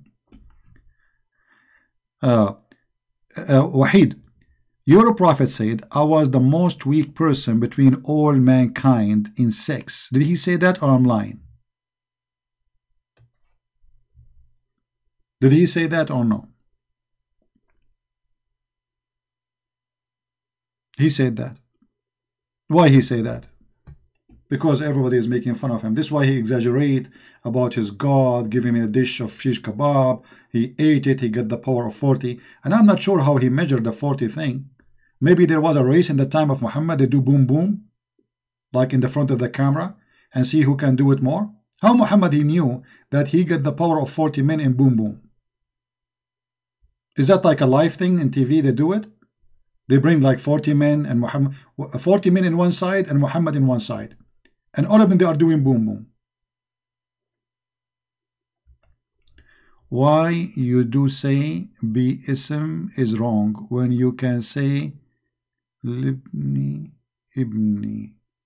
Islam Wahid, I don't like stupidity. Let me show you how stupid you are. Why I say bi-ism is wrong? No, bi-ism is right. Bism is wrong.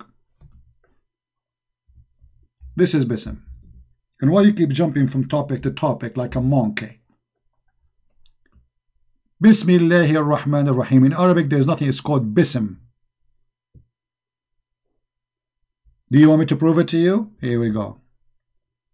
From the Quran. The correct is bi-ism. There is nothing. It's called bism. Do you see it? You see how many verses? فَسَبِّحْ بِإِسْمِ رَبِّكَ الْعَظِيمِ. Do you see it? فَإِقْرَأْ بِإِسْمِ رَبِّكَ الَّذِي خَلَقْ. That is the correct Arabic word. Bi-ism, not bism. The Muslim, they took the alif from Al-Fatiha to make it easy for recitation. And this is how they corrupted the Arabic.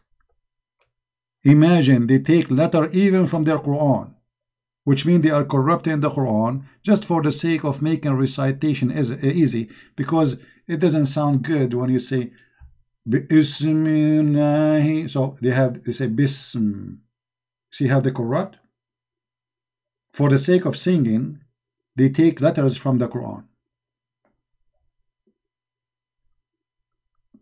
There is no rule. You are a stupid idiot. This is not a rule. Even your scholar, they say that was taken off for recitation.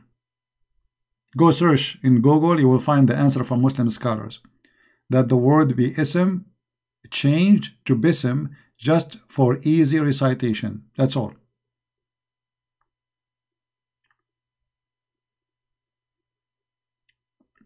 By the way, Islam Wahid is the woman who called me using voice changer, and she got her prophet busted.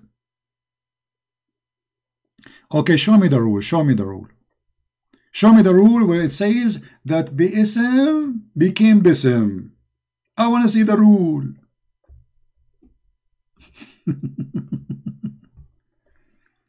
Oh.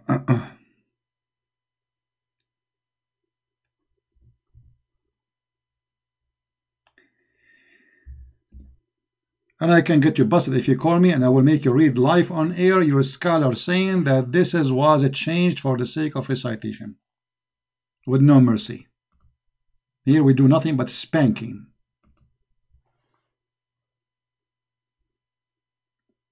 Yes, my Skype is open. Call me. I will call you. Here we go.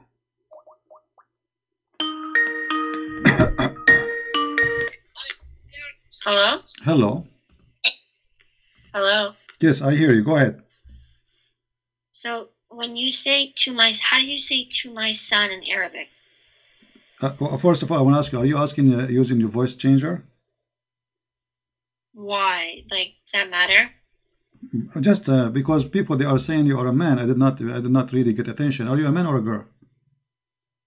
Why do you care what is between my thighs? Why you are using voice changer? Is it true when they say that you're a Christian predator? Christian predator? What does that mean? You told that Muslim sister that you want to have sex with her? Well, the one who told you that is a filthy idiot. Do you have a proof? Well, you were asking her for her panties and for her boobs. That's a lie. That's a big fat lie. I was reading for her a hadith where your prophet said, suckle me. And she is your sister. She is a whore, like you. Because if you are not a whore, you will not lie saying such a statement. Your sister, she was saying that Jesus, he played with his mother boobs. So do you think a Muslim woman, she is not a whore, will say that? I think she was wrong by saying that. But no. I'm asking you, I'm not asking you if you're wrong. Why you are lying? She is the one who said that Jesus, he played with his mother boobs. Does that make her a whore or a good woman? If a Muslim woman, she said that about Jesus, and you Muslim, you claim that Jesus is a prophet of Islam. So if a Muslim woman, she said that Muhammad, he played with his mother boobs and he was a guy. Is that woman, she is a Muslim or she is a bad woman and she is a whore? She's not a whore, but she's just ignorant. So what do you mean ignorant? So if anyone say such a thing is ignorance. A second ago you said to me, I am a predator because I said that. So how come I am predator for saying that? But if she said that, she is not a predator.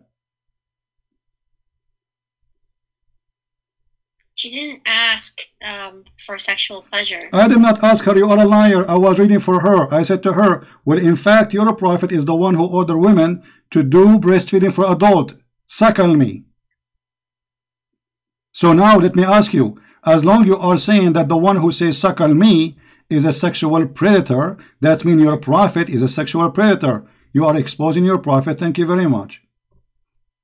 Do you agree that your prophet is sexual predator? Because I was reading your prophet hadith. Which hadith is that? Suckle me hadith. This is why I said to her, suckle me. Oh, when it says suckle in the hadith, it means to transfer milk into like a container. Really? The word suckle is suck, to suck, not to drink. He said ardi'i, not give him milk to drink. Yeah, so to put the milk into a cup. That's a lie. Can you show me the reference where it says such a thing? Your prophet, he never that.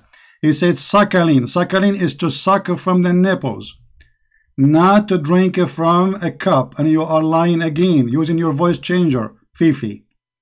Here we go. Your prophet, he ordered a woman. If this is the problem, if this is not what your prophet is saying, as you are saying, it's like a drunk to drink from a milk from a cup. Look what the woman, she said. She said, how I can suckle him and he is a grown man.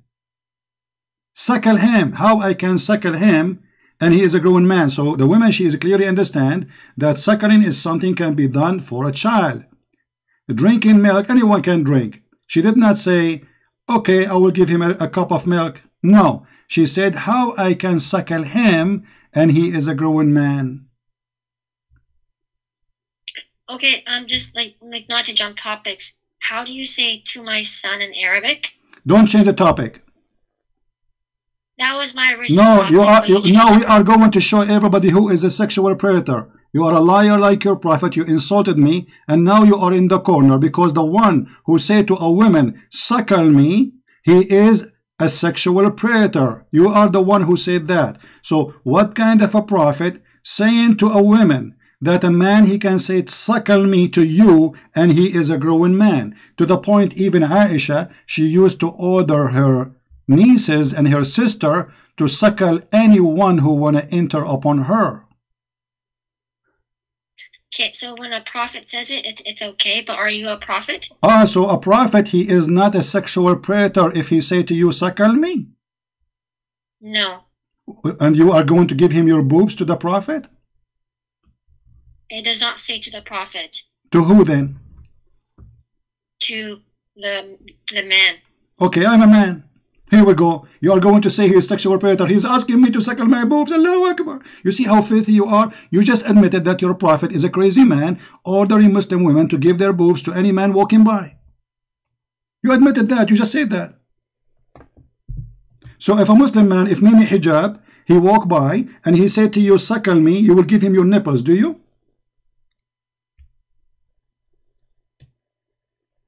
No.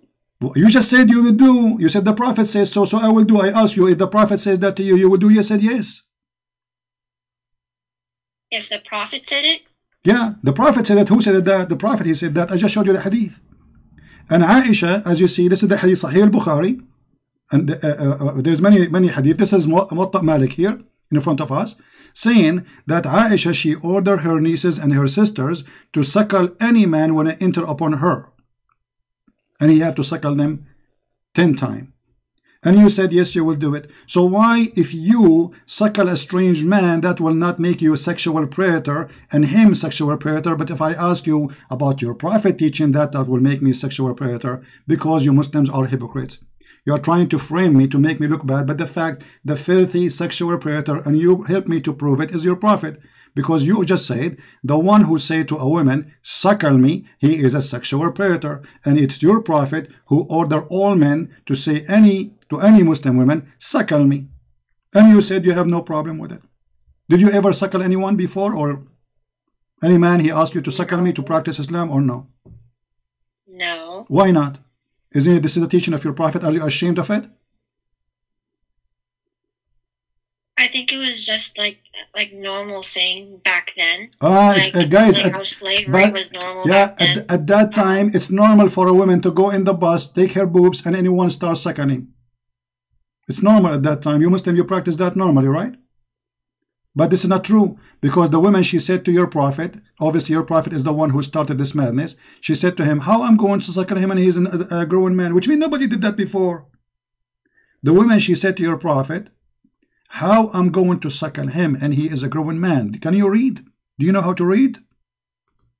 Read it. It says, the prophet said, breastfeed him. Look how Muslim they lie. They say, put milk in a cup. Does it say breastfeed him? And this is your Muslim translation? And the woman, she said, how I'm going to suckle him and he is a grown man? Okay, I'll ask about this hadith. No, you will not ask. You will ask. You will answer now, because you insulted me. You have to apologize.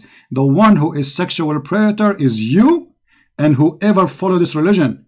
Because when somebody quote for you from your religion what it teach, you don't accuse him by asking you about it to be sexual predator. Shame on you to lie. So you follow a liar like Mimi Hijab, who is a coward. You don't dare to debate me, making lies, editing my videos, and I am reading for her exactly what she said here, and she is the filthy woman who said that Jesus, he did this to his mother. So in return, I said to her, well, hold on, it's your prophet who ordered women to suckle men. Suckle me. This is what I said. So why you Muslim lie and you fabricate stories? Suddenly you became, I asked her to take off her panty. Where you get this from? You edit my videos. I say Muslims, they go to heaven, they take off their panties. You take off my video, you cut it off, you make it pieces. Shame on you. You have no dignity. In my videos, I use the word penis, I use the word vagina, because I'm reading Islam. Islam is filthy cult. So you cut my videos and you put it together to make it sound something different. Shame on you. You Muslim, you have no dignity. You see, 2 days ago you spoke to me. I treat you with respect, correct? Yes. Okay, today you brought insult to yourself because you're a liar. I just watched the video that okay. Do you agree? Do you agree that your brother who made this video is obviously a scam and he is a liar? He should not do that because he edited the video. Well, he did not show the whole truth. If the prophet did say this and you're just quoting like hadith, and I don't think that you're wrong. Okay, but no. The story is why he edited the video and take it out of context from what happened. Why he did not show what your sister a second ago she said. Why he took it off. Don't you agree that your brother is a fraud? He is editing the video just to make a point against Christian Prince in order to frame him with no truth in that framing? Okay, I will ask him about it. No, don't ask him about it. I'm asking you now. Because I can play right now the video of your sister who said what she said and everybody will laugh. She is the one who is filthy, not me. I was speaking to her nicely. I did not say anything. I don't know why he left it out, but I can ask him why. No, we know why. We know why and you know why. Be honest. He is just a coward. He's trying to avoid debating me. And because he knew he cannot debate me, so he got those videos to play to get, so he will not debate me. As simple as that. As simple as that. You know, and I know, everybody knows. And now, if I take your video and I cut your words out of a sentence and I make a false story about it, does that make me a decent man? Be honest.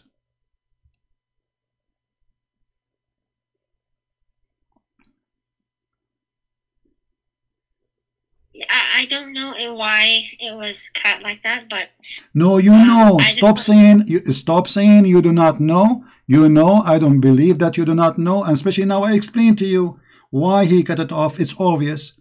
He is trying to make me look bad. In the same time, he's avoiding debating me. He's a coward.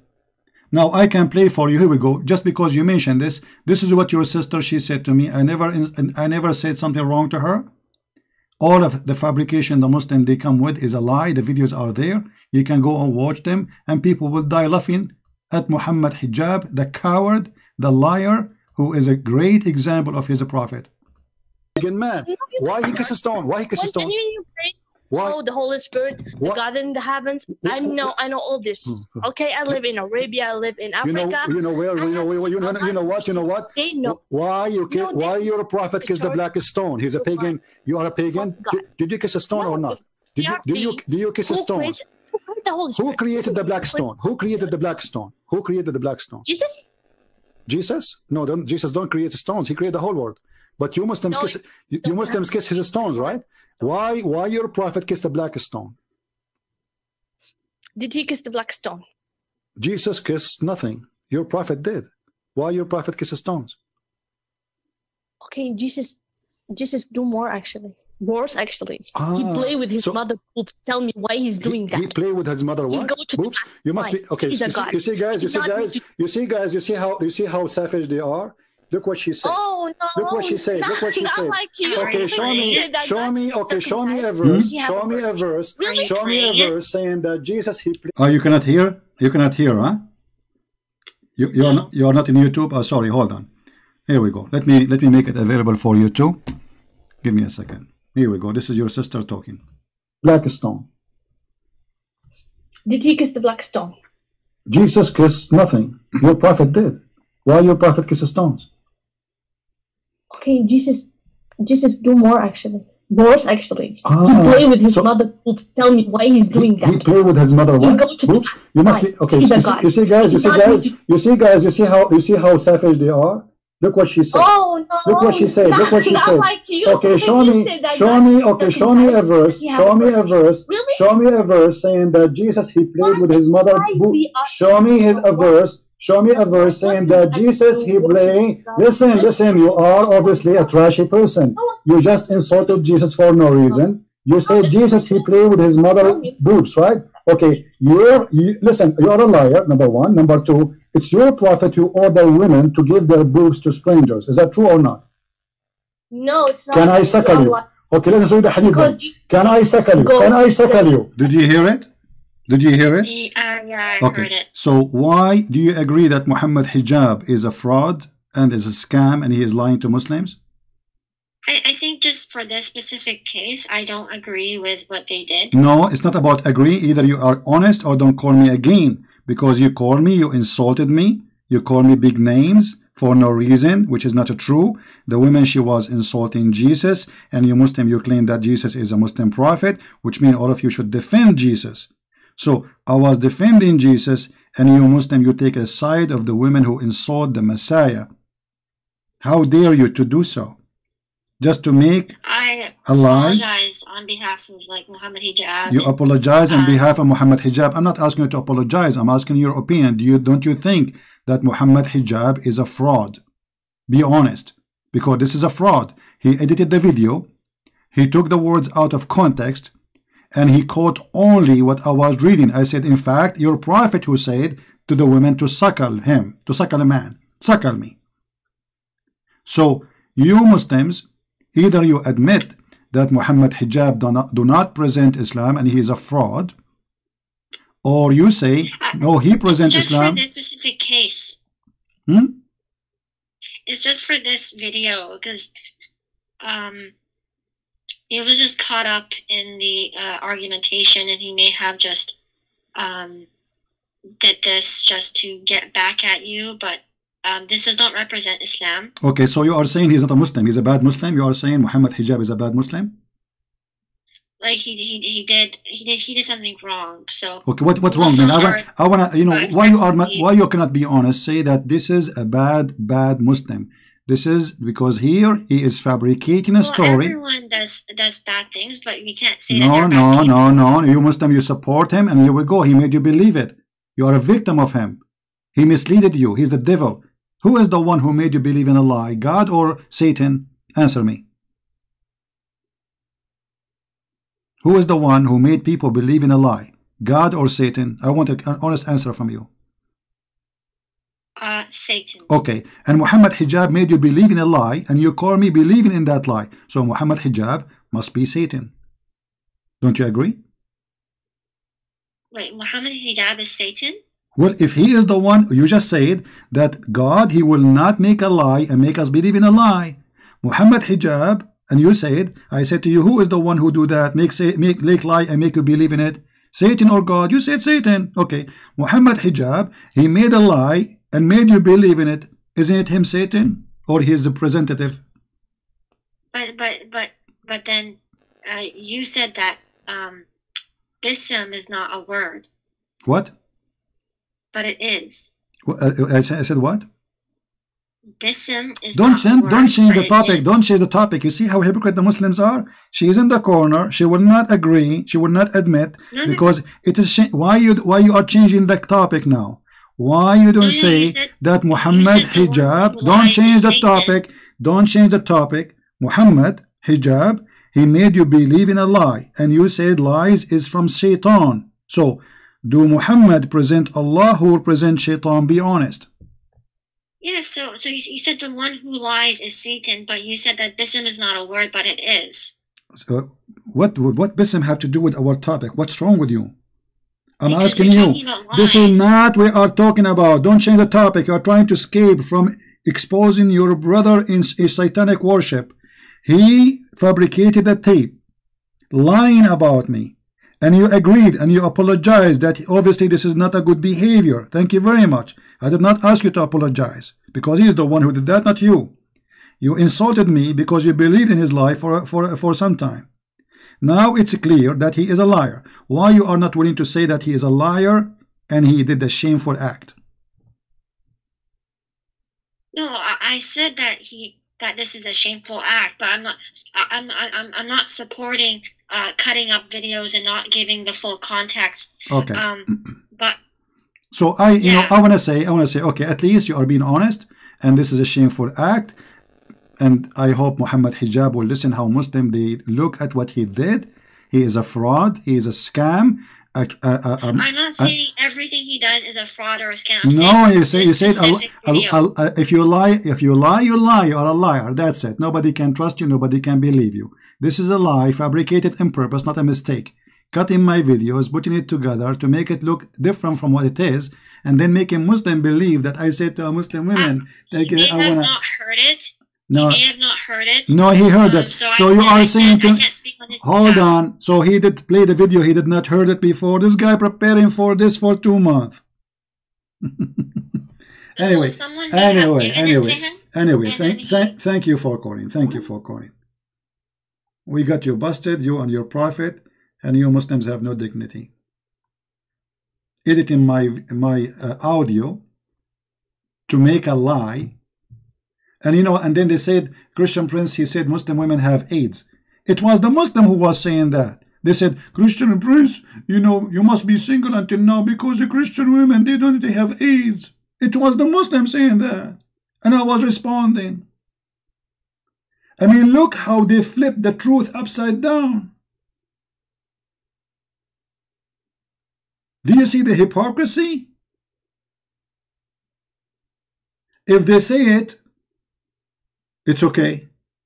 If I will respond to them, it's not.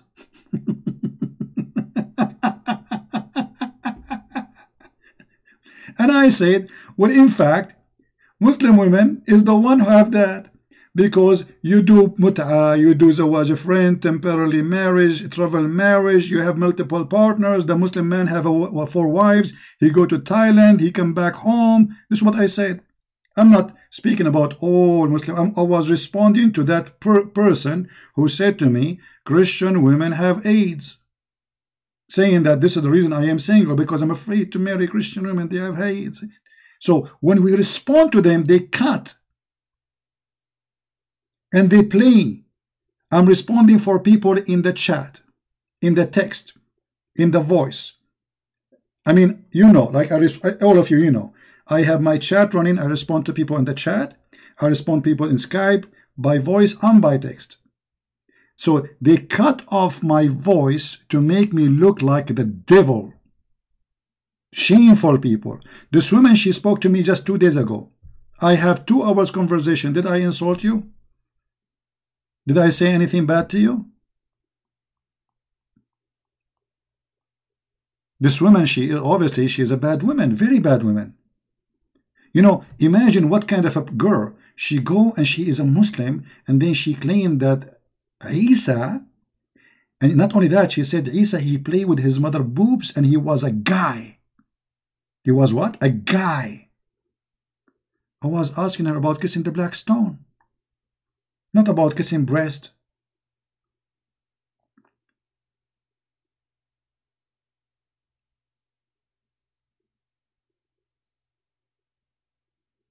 Do you see how we can get them busted? Can I talk to you for 3 minutes, Abdullah? Yeah, sure, Abdullah. Call me. Call me, Mr. Abdullah.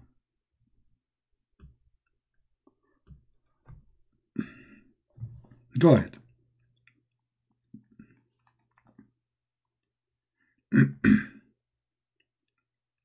Text me first so I can see which one is your, you know, to be sure that is you, and I will call you back. Abdullah.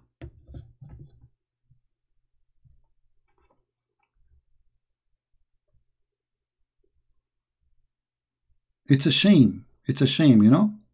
We don't cut a video of people and edited the voice, edited the sentence, and fabricate and lie.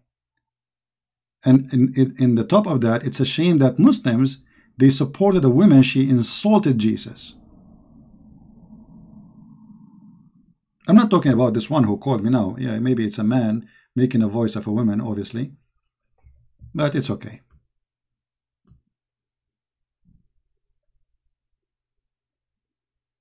Actually, if Muhammad Hijab have a little dignity, he should be the one going against that woman. All the Muslims should be against this woman. Instead, they use her to fight me. You believe it? But the Lord always, he will show the truth. The Lord always will show the truth. And here we go. Their shame became double. They wanted to shame me, but they shamed themselves.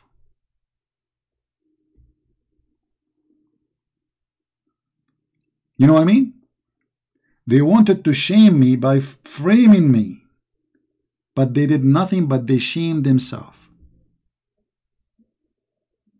The Lord is amazing, my friend.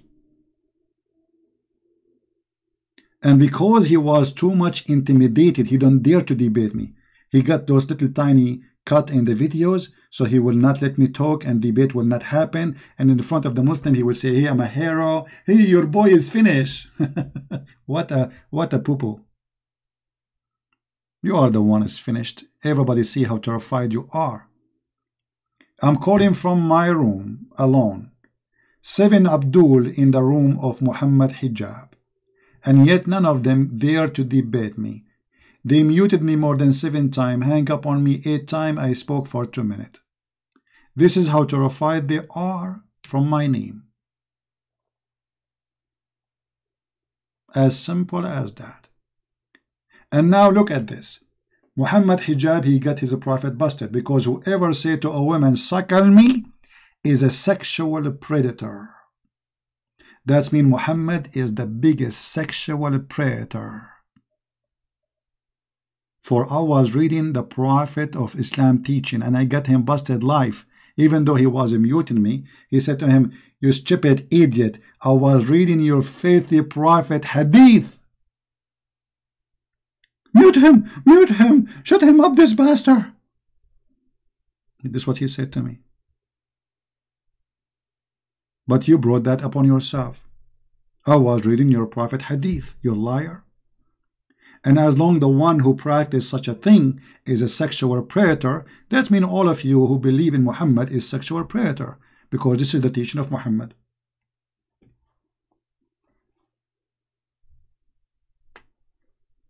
Are you blind?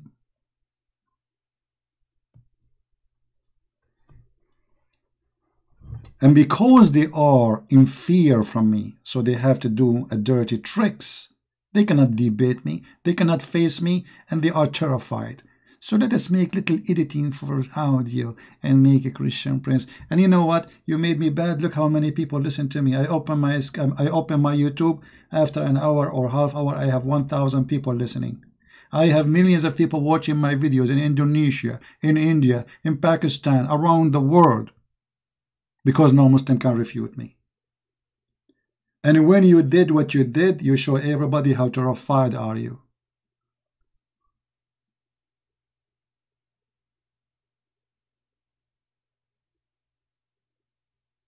That is the truth. Prophet who teach women to give their boobs. And they say to you, Christian Prince, he said the word poops. Is it a Christian for you? Is it a Christian teaching to say the word such a thing? Oh, I'm reading your Quran. Even your Quran promised Muslims women with big boobs. So look what is my crime. I quote their Quran that make me filthy. You believe it? I quote their prophet that made me filthy. Thank you very much. You just prove that your prophet and your God is filthy. For quoting your God make me filthy and I need to take a shower, I agree. That proving my point. This is God in the Quran, chapter 78, promising me women with big boobs. Do you see it? Do you see it? Hold on. I want you to take this to Mimi Hijab so he can use it in a video. Tell him, a Christian Prince, he made a drawing to make explanation for the Quran, brother. Women with big boobs. Brother.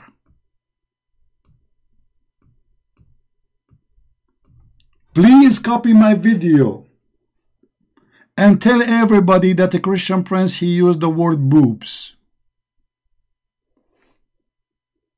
This is your Quran. So if we quote your Quran and we show how stupid your God, that will make us bad? Shame on you, potato. Brother and sister, there's a person in the Democracy Prince, and he always speak about boobs. In fact, the Quran, he said in chapter 78, verse number 22, that Allah will give women big boobs. And there is a reason for that. Brother, if you remember when the flood of Noah happened, if you have a woman and she have a big boobs, those boobs, they can work like a balloon, and they will make you float in the water. So it is my fault to use the word boobs, but if Allah say the word boobs and big boobs, it's okay.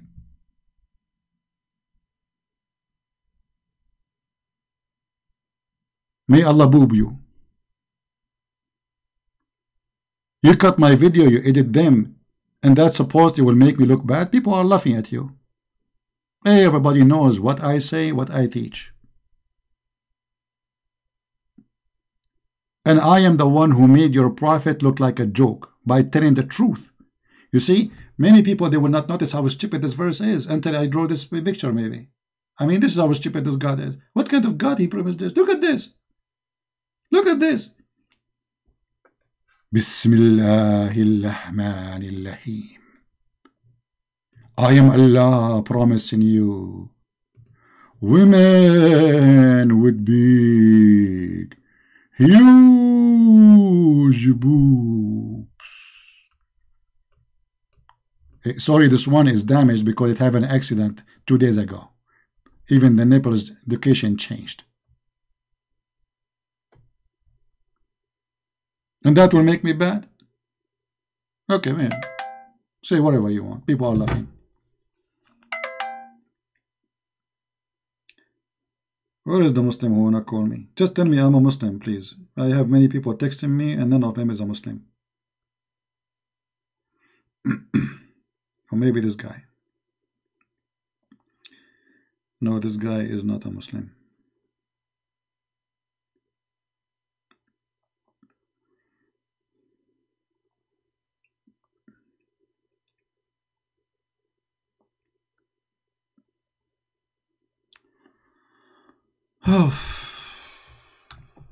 Anyway, sorry for the.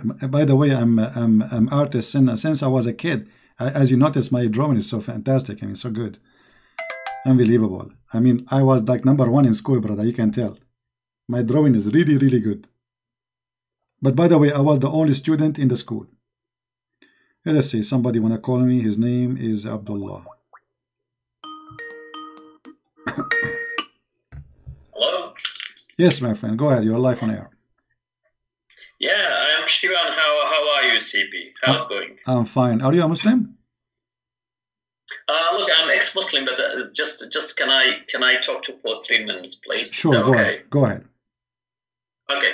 Look, about Sahla bin Suhail, when Muhammad asked her to give her nipple to Hudayfa, Salim Mawla Hudayfa, if you go search Arabic literature, at that time Sahla, she didn't have young kids. Her youngest kid was 14 years old. That means Sahla, she didn't have even milk. That's a very important point. True. Muhammad was healthy.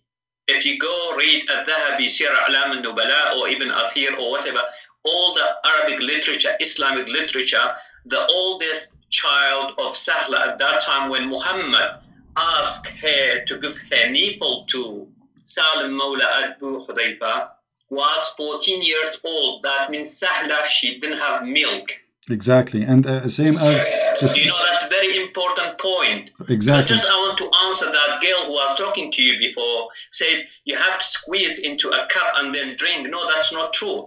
Even it's not necessarily for ladies to have milk, for example. Aisha has done that by herself, as Ibn Rajab say in Sharh Sahih Bukhari. Even Aisha, she didn't have kids. She didn't have milk, but she has done once by herself. Right. So this is not necessarily.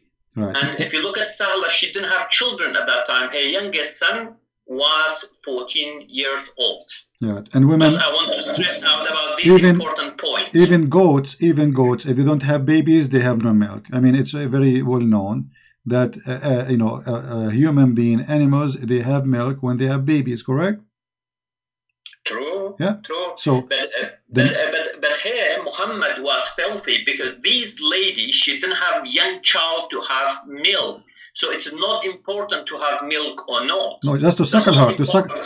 What is important is just to suckle her breast. Not there's no milk. Yeah, exactly. Yeah. Exactly. That's the most important point. People have to stress out about this important point. So it is Islam is Muhammad got a revelation from Satan. It's satanic worship. They have to know that.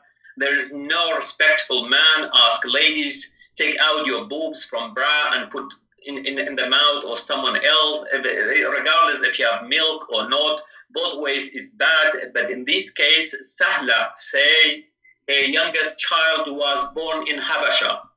Okay, when the first time, as the 5th year of Muhammad's prophecy, they went to Habasha. During that time, she had one child born. So by the time when Muhammad asked Sahla to put boobs in the mouth of Salam, it was around year 6 in Medina. So Sahla's youngest child was 14 years old. She didn't have milk at all. And not only that, this goes for all Muslim women now. It's not about just Sahla. As you see, even Aisha, she practiced that, and she ordered her nieces and her sisters to do that. I mean, how in the world? And what is the point? They were practicing. Not only that, practicing till a few years ago in Saudi, and all Kutub al-Fiqh al-Islami. Yes. It's there. It's mentioned. That they have to do it. Abdullah, there's a fatwa. There's a fatwa. You can search it. All Muslim scholars agree that breastfeeding for adult will not make the person unlawful for you, which means still he can have sex with you. So what the point? No, exactly. It is. Look, Muhammad is satanic. He was, psychopath. So everyone should know that. Basically, that's we should give this message to people that he was satanic. Basically, so according to Quran, Satan can send a revelation, and also God can send revelation. According to Quran, we have 3 verses in Quran that Satan is able to send revelation, and Muhammad got revelation from Satan. He's satanic. He's psychopath. So that's the most important point. Just I want to point out here that it's not important for ladies to have milk or not. You can't be a girl not married. Still, according to Muhammad, you are allowed to put your nipple in the mouth of a man to become forbidden from that man. Yeah. This is Islamic teaching. Exactly. Well, thank you very much, my friend, for calling, and feel free to call us from time to time. No problem at all. Okay, take care. Thanks a lot. Bye-bye. Thank you. Bye-bye. Now, the one who called us, the one who do not know, this is I don't know him actually. His name is Abdullah, as I see in Skype, and he's an ex-Muslim. And actually, I have to agree with him and everything. None of the information he said is wrong. The woman, she is not a young woman actually, and she don't have a baby to give milk. So she will suckle what exactly? What exactly she is going to do? And what is the point of this? Even though Muslims, they agree that if a woman, she suckle a man, still he can have sex with her, he can marry her too. So what this is for?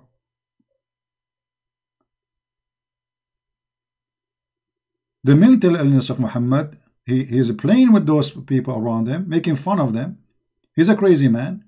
And those people, whatever Muhammad he say, they agree, even though it is a scam and a fraud.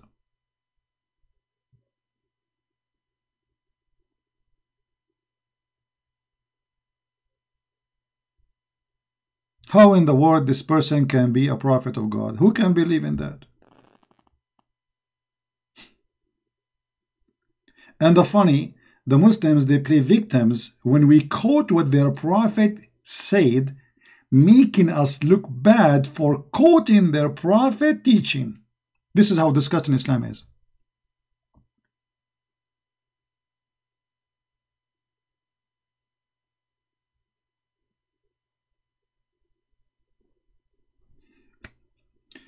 All right. I think we have enough for today. Don't forget, please, to download the videos. It's already past the middle of the night here. I would like to say thank you all. Thank you to Abdullah, to the one who called us. Very nice gentleman. And actually, even the Muslim girl or a guy who is changing his voice, I feel sorry for you. I mean, look, you see how they're victimized by those people, the scammers who lie to them? You are a victim, my friend.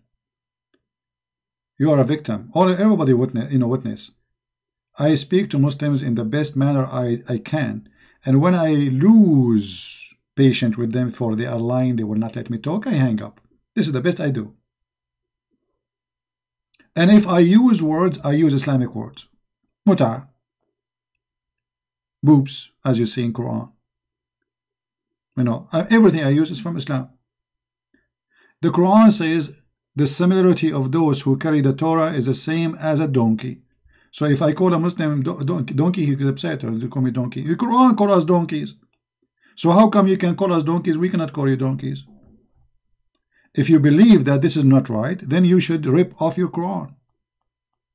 The Quran calls us monkeys, call us liars, call us kuffar, call us najis. What about I call you najis? If I call Muslim najis, they will say Allahu Akbar, discrimination. He discriminates us, he calls us dirty. You call us dirty in the Quran every day. I don't call you najis. I believe Muhammad is najis, not you. You are just a victim.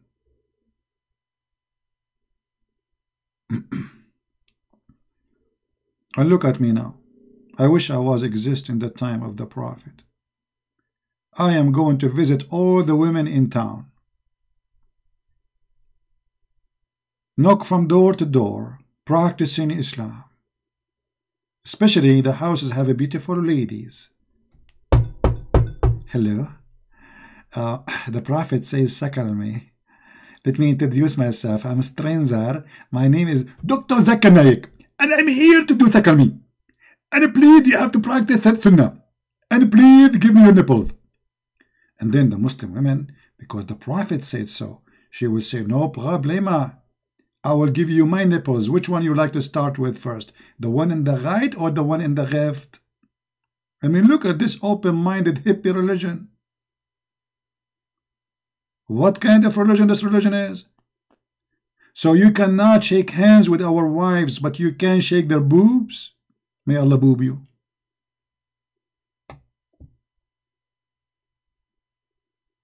And then they will say, look what Christian Prince he's saying. Look at his language, man. Disgusting. I am the one who's disgusting. I'm quoting your stupid prophet. The disgusting is the one who taught you this. You are the one who practiced it, and I am the one who quoted. Is disgusting? What a crazy religion. Booby cult. Booby booby. Booby doo. Booby boo. Booby. Booby booby boo. You know, there's a song made about Muhammad. Booby. Booby doo. Booby. Scooby doo. Booby. Booby doo. Nurse him. Suckle him. Lulu. What the heck? I'm really, truly convinced that the Prophet Muhammad is a prophet. It's a miracle, brother. And 1400 years ago, the Prophet was the first hippie. The first hippie in history, brother. Suckle him. That's it. As easy as that. I mean, there is no introduction. There is no hello, how. Just go to the business. Suckle him. Don't even ask him for his name. Just give him your nipples. It's not the state of banana state. It is the nipple state of Allah. You do not even need to say bonita. Just suckle me. Like hello. I mean, what's wrong with that? Why you people are close-minded? What's wrong with you? We are in the year 2020. We should appreciate this. Man, I wish we can go back on time. We are single people and we practice the beautiful teaching of the Prophet. I will do YouTube channel called Suckle Me. All day long, going from house to house, recording live YouTube of suckling business. Actually, I wanted to open a business in Las Vegas, a drive-through boob suckling. But I don't have enough money for that business. Imagine how much customers will come. We make like little holes, windows, and those believers, they put their boobs, and people drive through, and you know, you pay, and then you suckle. As simple as that. Drive-through suckling. Nobody thought about this business before me. I have a copyright over it. What is this? Unbelievable. You need a goodly land, correct? Exactly, good one. You get to go, Jenny? Jenny, don't go. Don't go. Don't go. Where do you want to go? We are Arab. You cannot leave our chat. We are Arab. It's one place. You enter, you cannot leave. This is Islam, brother. One way. One way ticket. One way ticket to the hell. That's it. You say Shahada, you cannot leave, brother. Where do you want to leave? Close the door. Nobody can leave. What? You leave? You think you can enter Arab chat and you leave as you wish? Are you dreaming?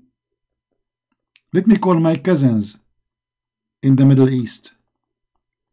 Al-Baghdadi, the very merciful person of Allah, and Usama bin Dajin, and Az-Zarqawi.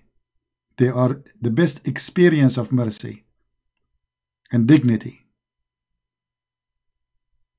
Oh boy. Alright guys, I want to say thank you all for being here. May the Lord bless you. I'm not going to keep the videos, as you know. I'm going to clean them soon. So please download whatever you want.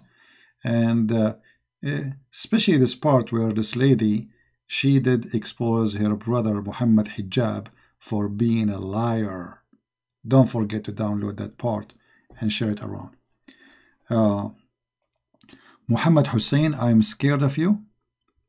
My friend, I'm scared of everybody. I'm afraid to call you, and then you open the camera and then you force your wife to suckle me. You see my fear? I mean, look, even Aisha, I'm afraid to call Aisha. It was narrated, Yahya related to me from Malik, from Abdul Rahman, from Ibn al-Qasim, etc., from his father, that Aisha, Allah bless her and grant her peace, she ordered her sisters that no one can enter upon her unless they nurse him. And I am afraid, Muhammad Qasim, that you will not let me speak to you and your wife unless you force your wife to nurse me. And because of coronavirus, I'm really concerned. Otherwise, trust me, I don't mind. I'm hungry. Why I blocked you? Obviously, you are an idiot. People who repeat text, we block them. People who say bad words, we block them. And people who they are crazy, we block them. And look at you. Okay, what you want to do? Answer my call? Nobody is calling me. Anybody hear anything in the Skype? My Skype is silence. Nobody is calling.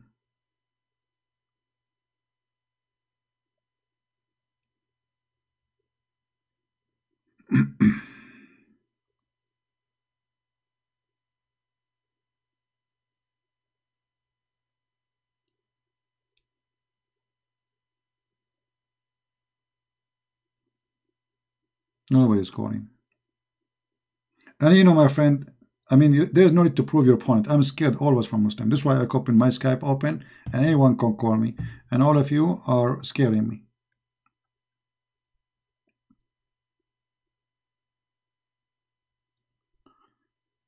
I'm scared. You know, actually, to be honest with you, I will tell you a true story. And the other day, I was asleep. This is a true story. Like I want to go, but I will tell you this story before I go, because it's very touching story. I was asleep, brother. And then in a dream, I saw in front of me a beautiful creature. Very beautiful creature.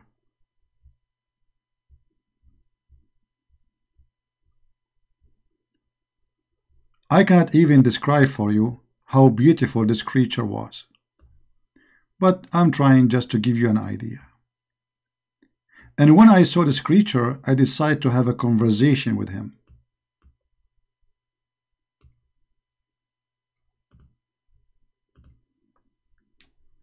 His name is Mr. Donkey.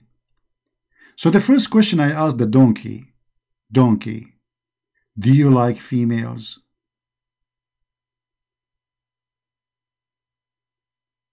It might be strange that I am asking such a question, I understand. But I always think about animals. I'm very sensitive. Do donkeys like females like us? I was really concerned about the donkeys. I mean, maybe they don't like females. Maybe they are not like, they are not straight. Maybe they are like, they like gay marriage or something. And then the surprise, brother. The donkey, he answered and he said, no, I don't like females. And then I remember the hadith of the Prophet Muhammad, peace upon him, when he said that he spoke to his donkey Ya'fur and he asked him, do you like females? Even your Prophet, when he talked to donkeys, he's talking about sex. It's a donkey. You are asking a donkey if he likes females. Ask him if he likes zucchini. Ask him if he likes a cucumber for lunch. Ask him if he likes salad. Females. The Prophet asking a donkey if he likes females. What do you think he like? Seriously, what do you think he like? Do he have different option?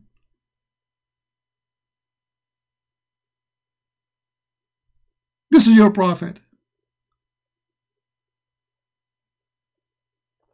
And look at this donkey, man. He was laughing like crazy after I asked him the question. Or what I said to him, do you like females? Look what happened to him. His teeth became big and his mouth is going crazy. Jesus called me a dog. Muhammad Hussein, we laugh at those things. My friend, you are a liar and you are a false person, because Jesus, the story you are quoting from the Bible, not only he did to the women what she asked for, but he blessed her. You are a liar. Jesus was quoting what the Jews they say, and the example they say, why we throw our bread for the dogs. She said, look how humble she is. Even he said that, she said, but Lord, my God, even dogs, they eat from their masters. And then what the Lord, he said to her, is getting you busted. You are a thief and you are a liar. This woman, she is calling Jesus God. And Jesus saying to her, you are Aramaic, you are not from the Jews, so why you are coming to me? Why you don't call to your God and pray to your God? You are a liar. And Jesus said, and he ordered all his disciples to go and teach and preach the whole world. And even your book says that Jesus, when he ordered his disciples to go and teach and preach, his disciples, they said to him, but we don't speak all languages. He said, don't worry, go sleep. And when they woke up in the morning, they found themselves speaking many languages. And this is in your book, you idiot. Which means Jesus, he blessed all nations. I'm not making my own interpretation. I am a Christian, you are a Muslim. You don't make interpretation for Christianity, you idiot. When I show you something from Islam, I show you interpretation from your scholars. When you are making your own interpretation. When you are making your own interpretation. Yeah, and then he said, I have sheep out of here too. I came to my sheep and my sheep rejected me. And he said, and he confirmed, I have sheep other than this place too. And then he ordered all his disciples to go and teach all the world. Anyway, Muhammad, you are just a joke like your prophet.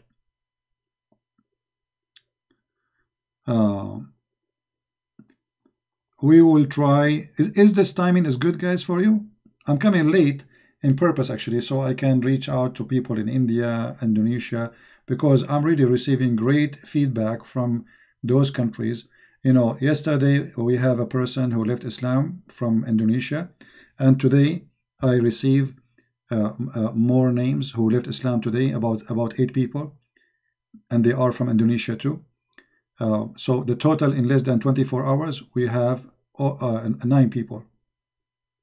Let me sure about the number. No, actually, 8 people. 8 people. We have 8 people left Islam just in the last 24 hours. Those they contacted me, and they, you know, they express how grateful they are to learn the truth. So God knows how many they are leaving Islam without contacting us. So I'm really happy for people in Indonesia. I'm happy that they are coming out of this cult and seeing how beautiful Islam is. All right. Yeah, that's why I'm coming late, actually, but I will try to come earlier too, so we can serve people in Europe. Don't forget, please, to download my videos, share them with your friends, and this is the best way we can spread the truth. And you can add subtitle to your let me take off this picture of this guy. I mean, this guy is making me dizzy. What? Just close your mouth, man. I mean, what's wrong with you? By the way, donkeys are very smart animals. Many people, they take them wrong. They have I want to go, but you guys, you are forcing me to stay. Okay, hold on. I mean, what I can do now? I mean, when Christian Prince, he said, I'm going, that means it's going to be like 2 hours later. You know what I'm talking about, brother? You know exactly, right? Okay. Muhammad, he spoke that donkeys, they have more features than him. You believe it? Donkeys and roosters.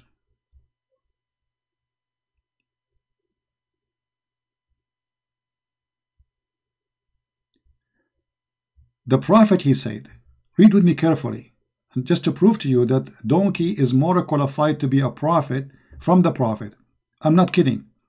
This is Sahih Hadith. Let me show it to you on the screen. Abu Huraira, the father of the cats, that's what Huraira mean. Spoil name of cats. Abu Huraira reported that Allah Messenger saying, when you listen to the crowing of the cuckoo, ask Allah for His favor, as it sees angels. Look at this. Chickens, they have a special sensation for angels, brother. And when you listen to the braying of the donkey, seek refuge in Allah from shaitan, for it sees shaitan. So look what we learn from this. Donkey and a chicken, they are more qualified than Muhammad. Muhammad, he saw shaitan, he did not notice that this is shaitan. Muhammad saw an angel, he did not notice that is an angel. He asked his women to do striptease for him to prove that this is an angel. Which means, a donkey, he can recognize if this is shaitan or an angel, but Muhammad, he cannot. Do you see the proof? And this is Sahih Muslim, Hadith number 2729.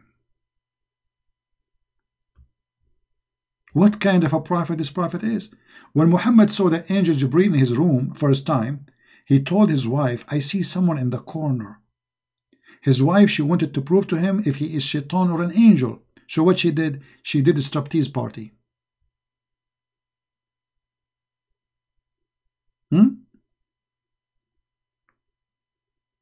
Striptease party? Oh boy. All what we need, bring a rooster inside the house, you idiot. As long Muhammad is the one who taught us this. Why Muhammad don't bring a rooster inside the room instead of asking his wife to do striptease? Bring the rooster. If the rooster do cuckoo cuckoo, that means this is an angel. And by the way, I have a special alarm system around my house. I have 4 roosters and 4 donkeys in every corner of my house. So in case any angel walk by or any shaitan walk by, I will be alarmed immediately and I will grab my gun. Man, where Muhammad he got this knowledge from? This is knowledge of the unseen. This is knowledge from God himself, the God of boobies. This is the last thing I will share with you today. Thank you very much for being here. May the Lord bless you. And until we see you soon again, I hope tomorrow if I can. Christ is Lord and Islam is nothing but a fraud. And this is how we get it busted. See you and God bless you. Take care.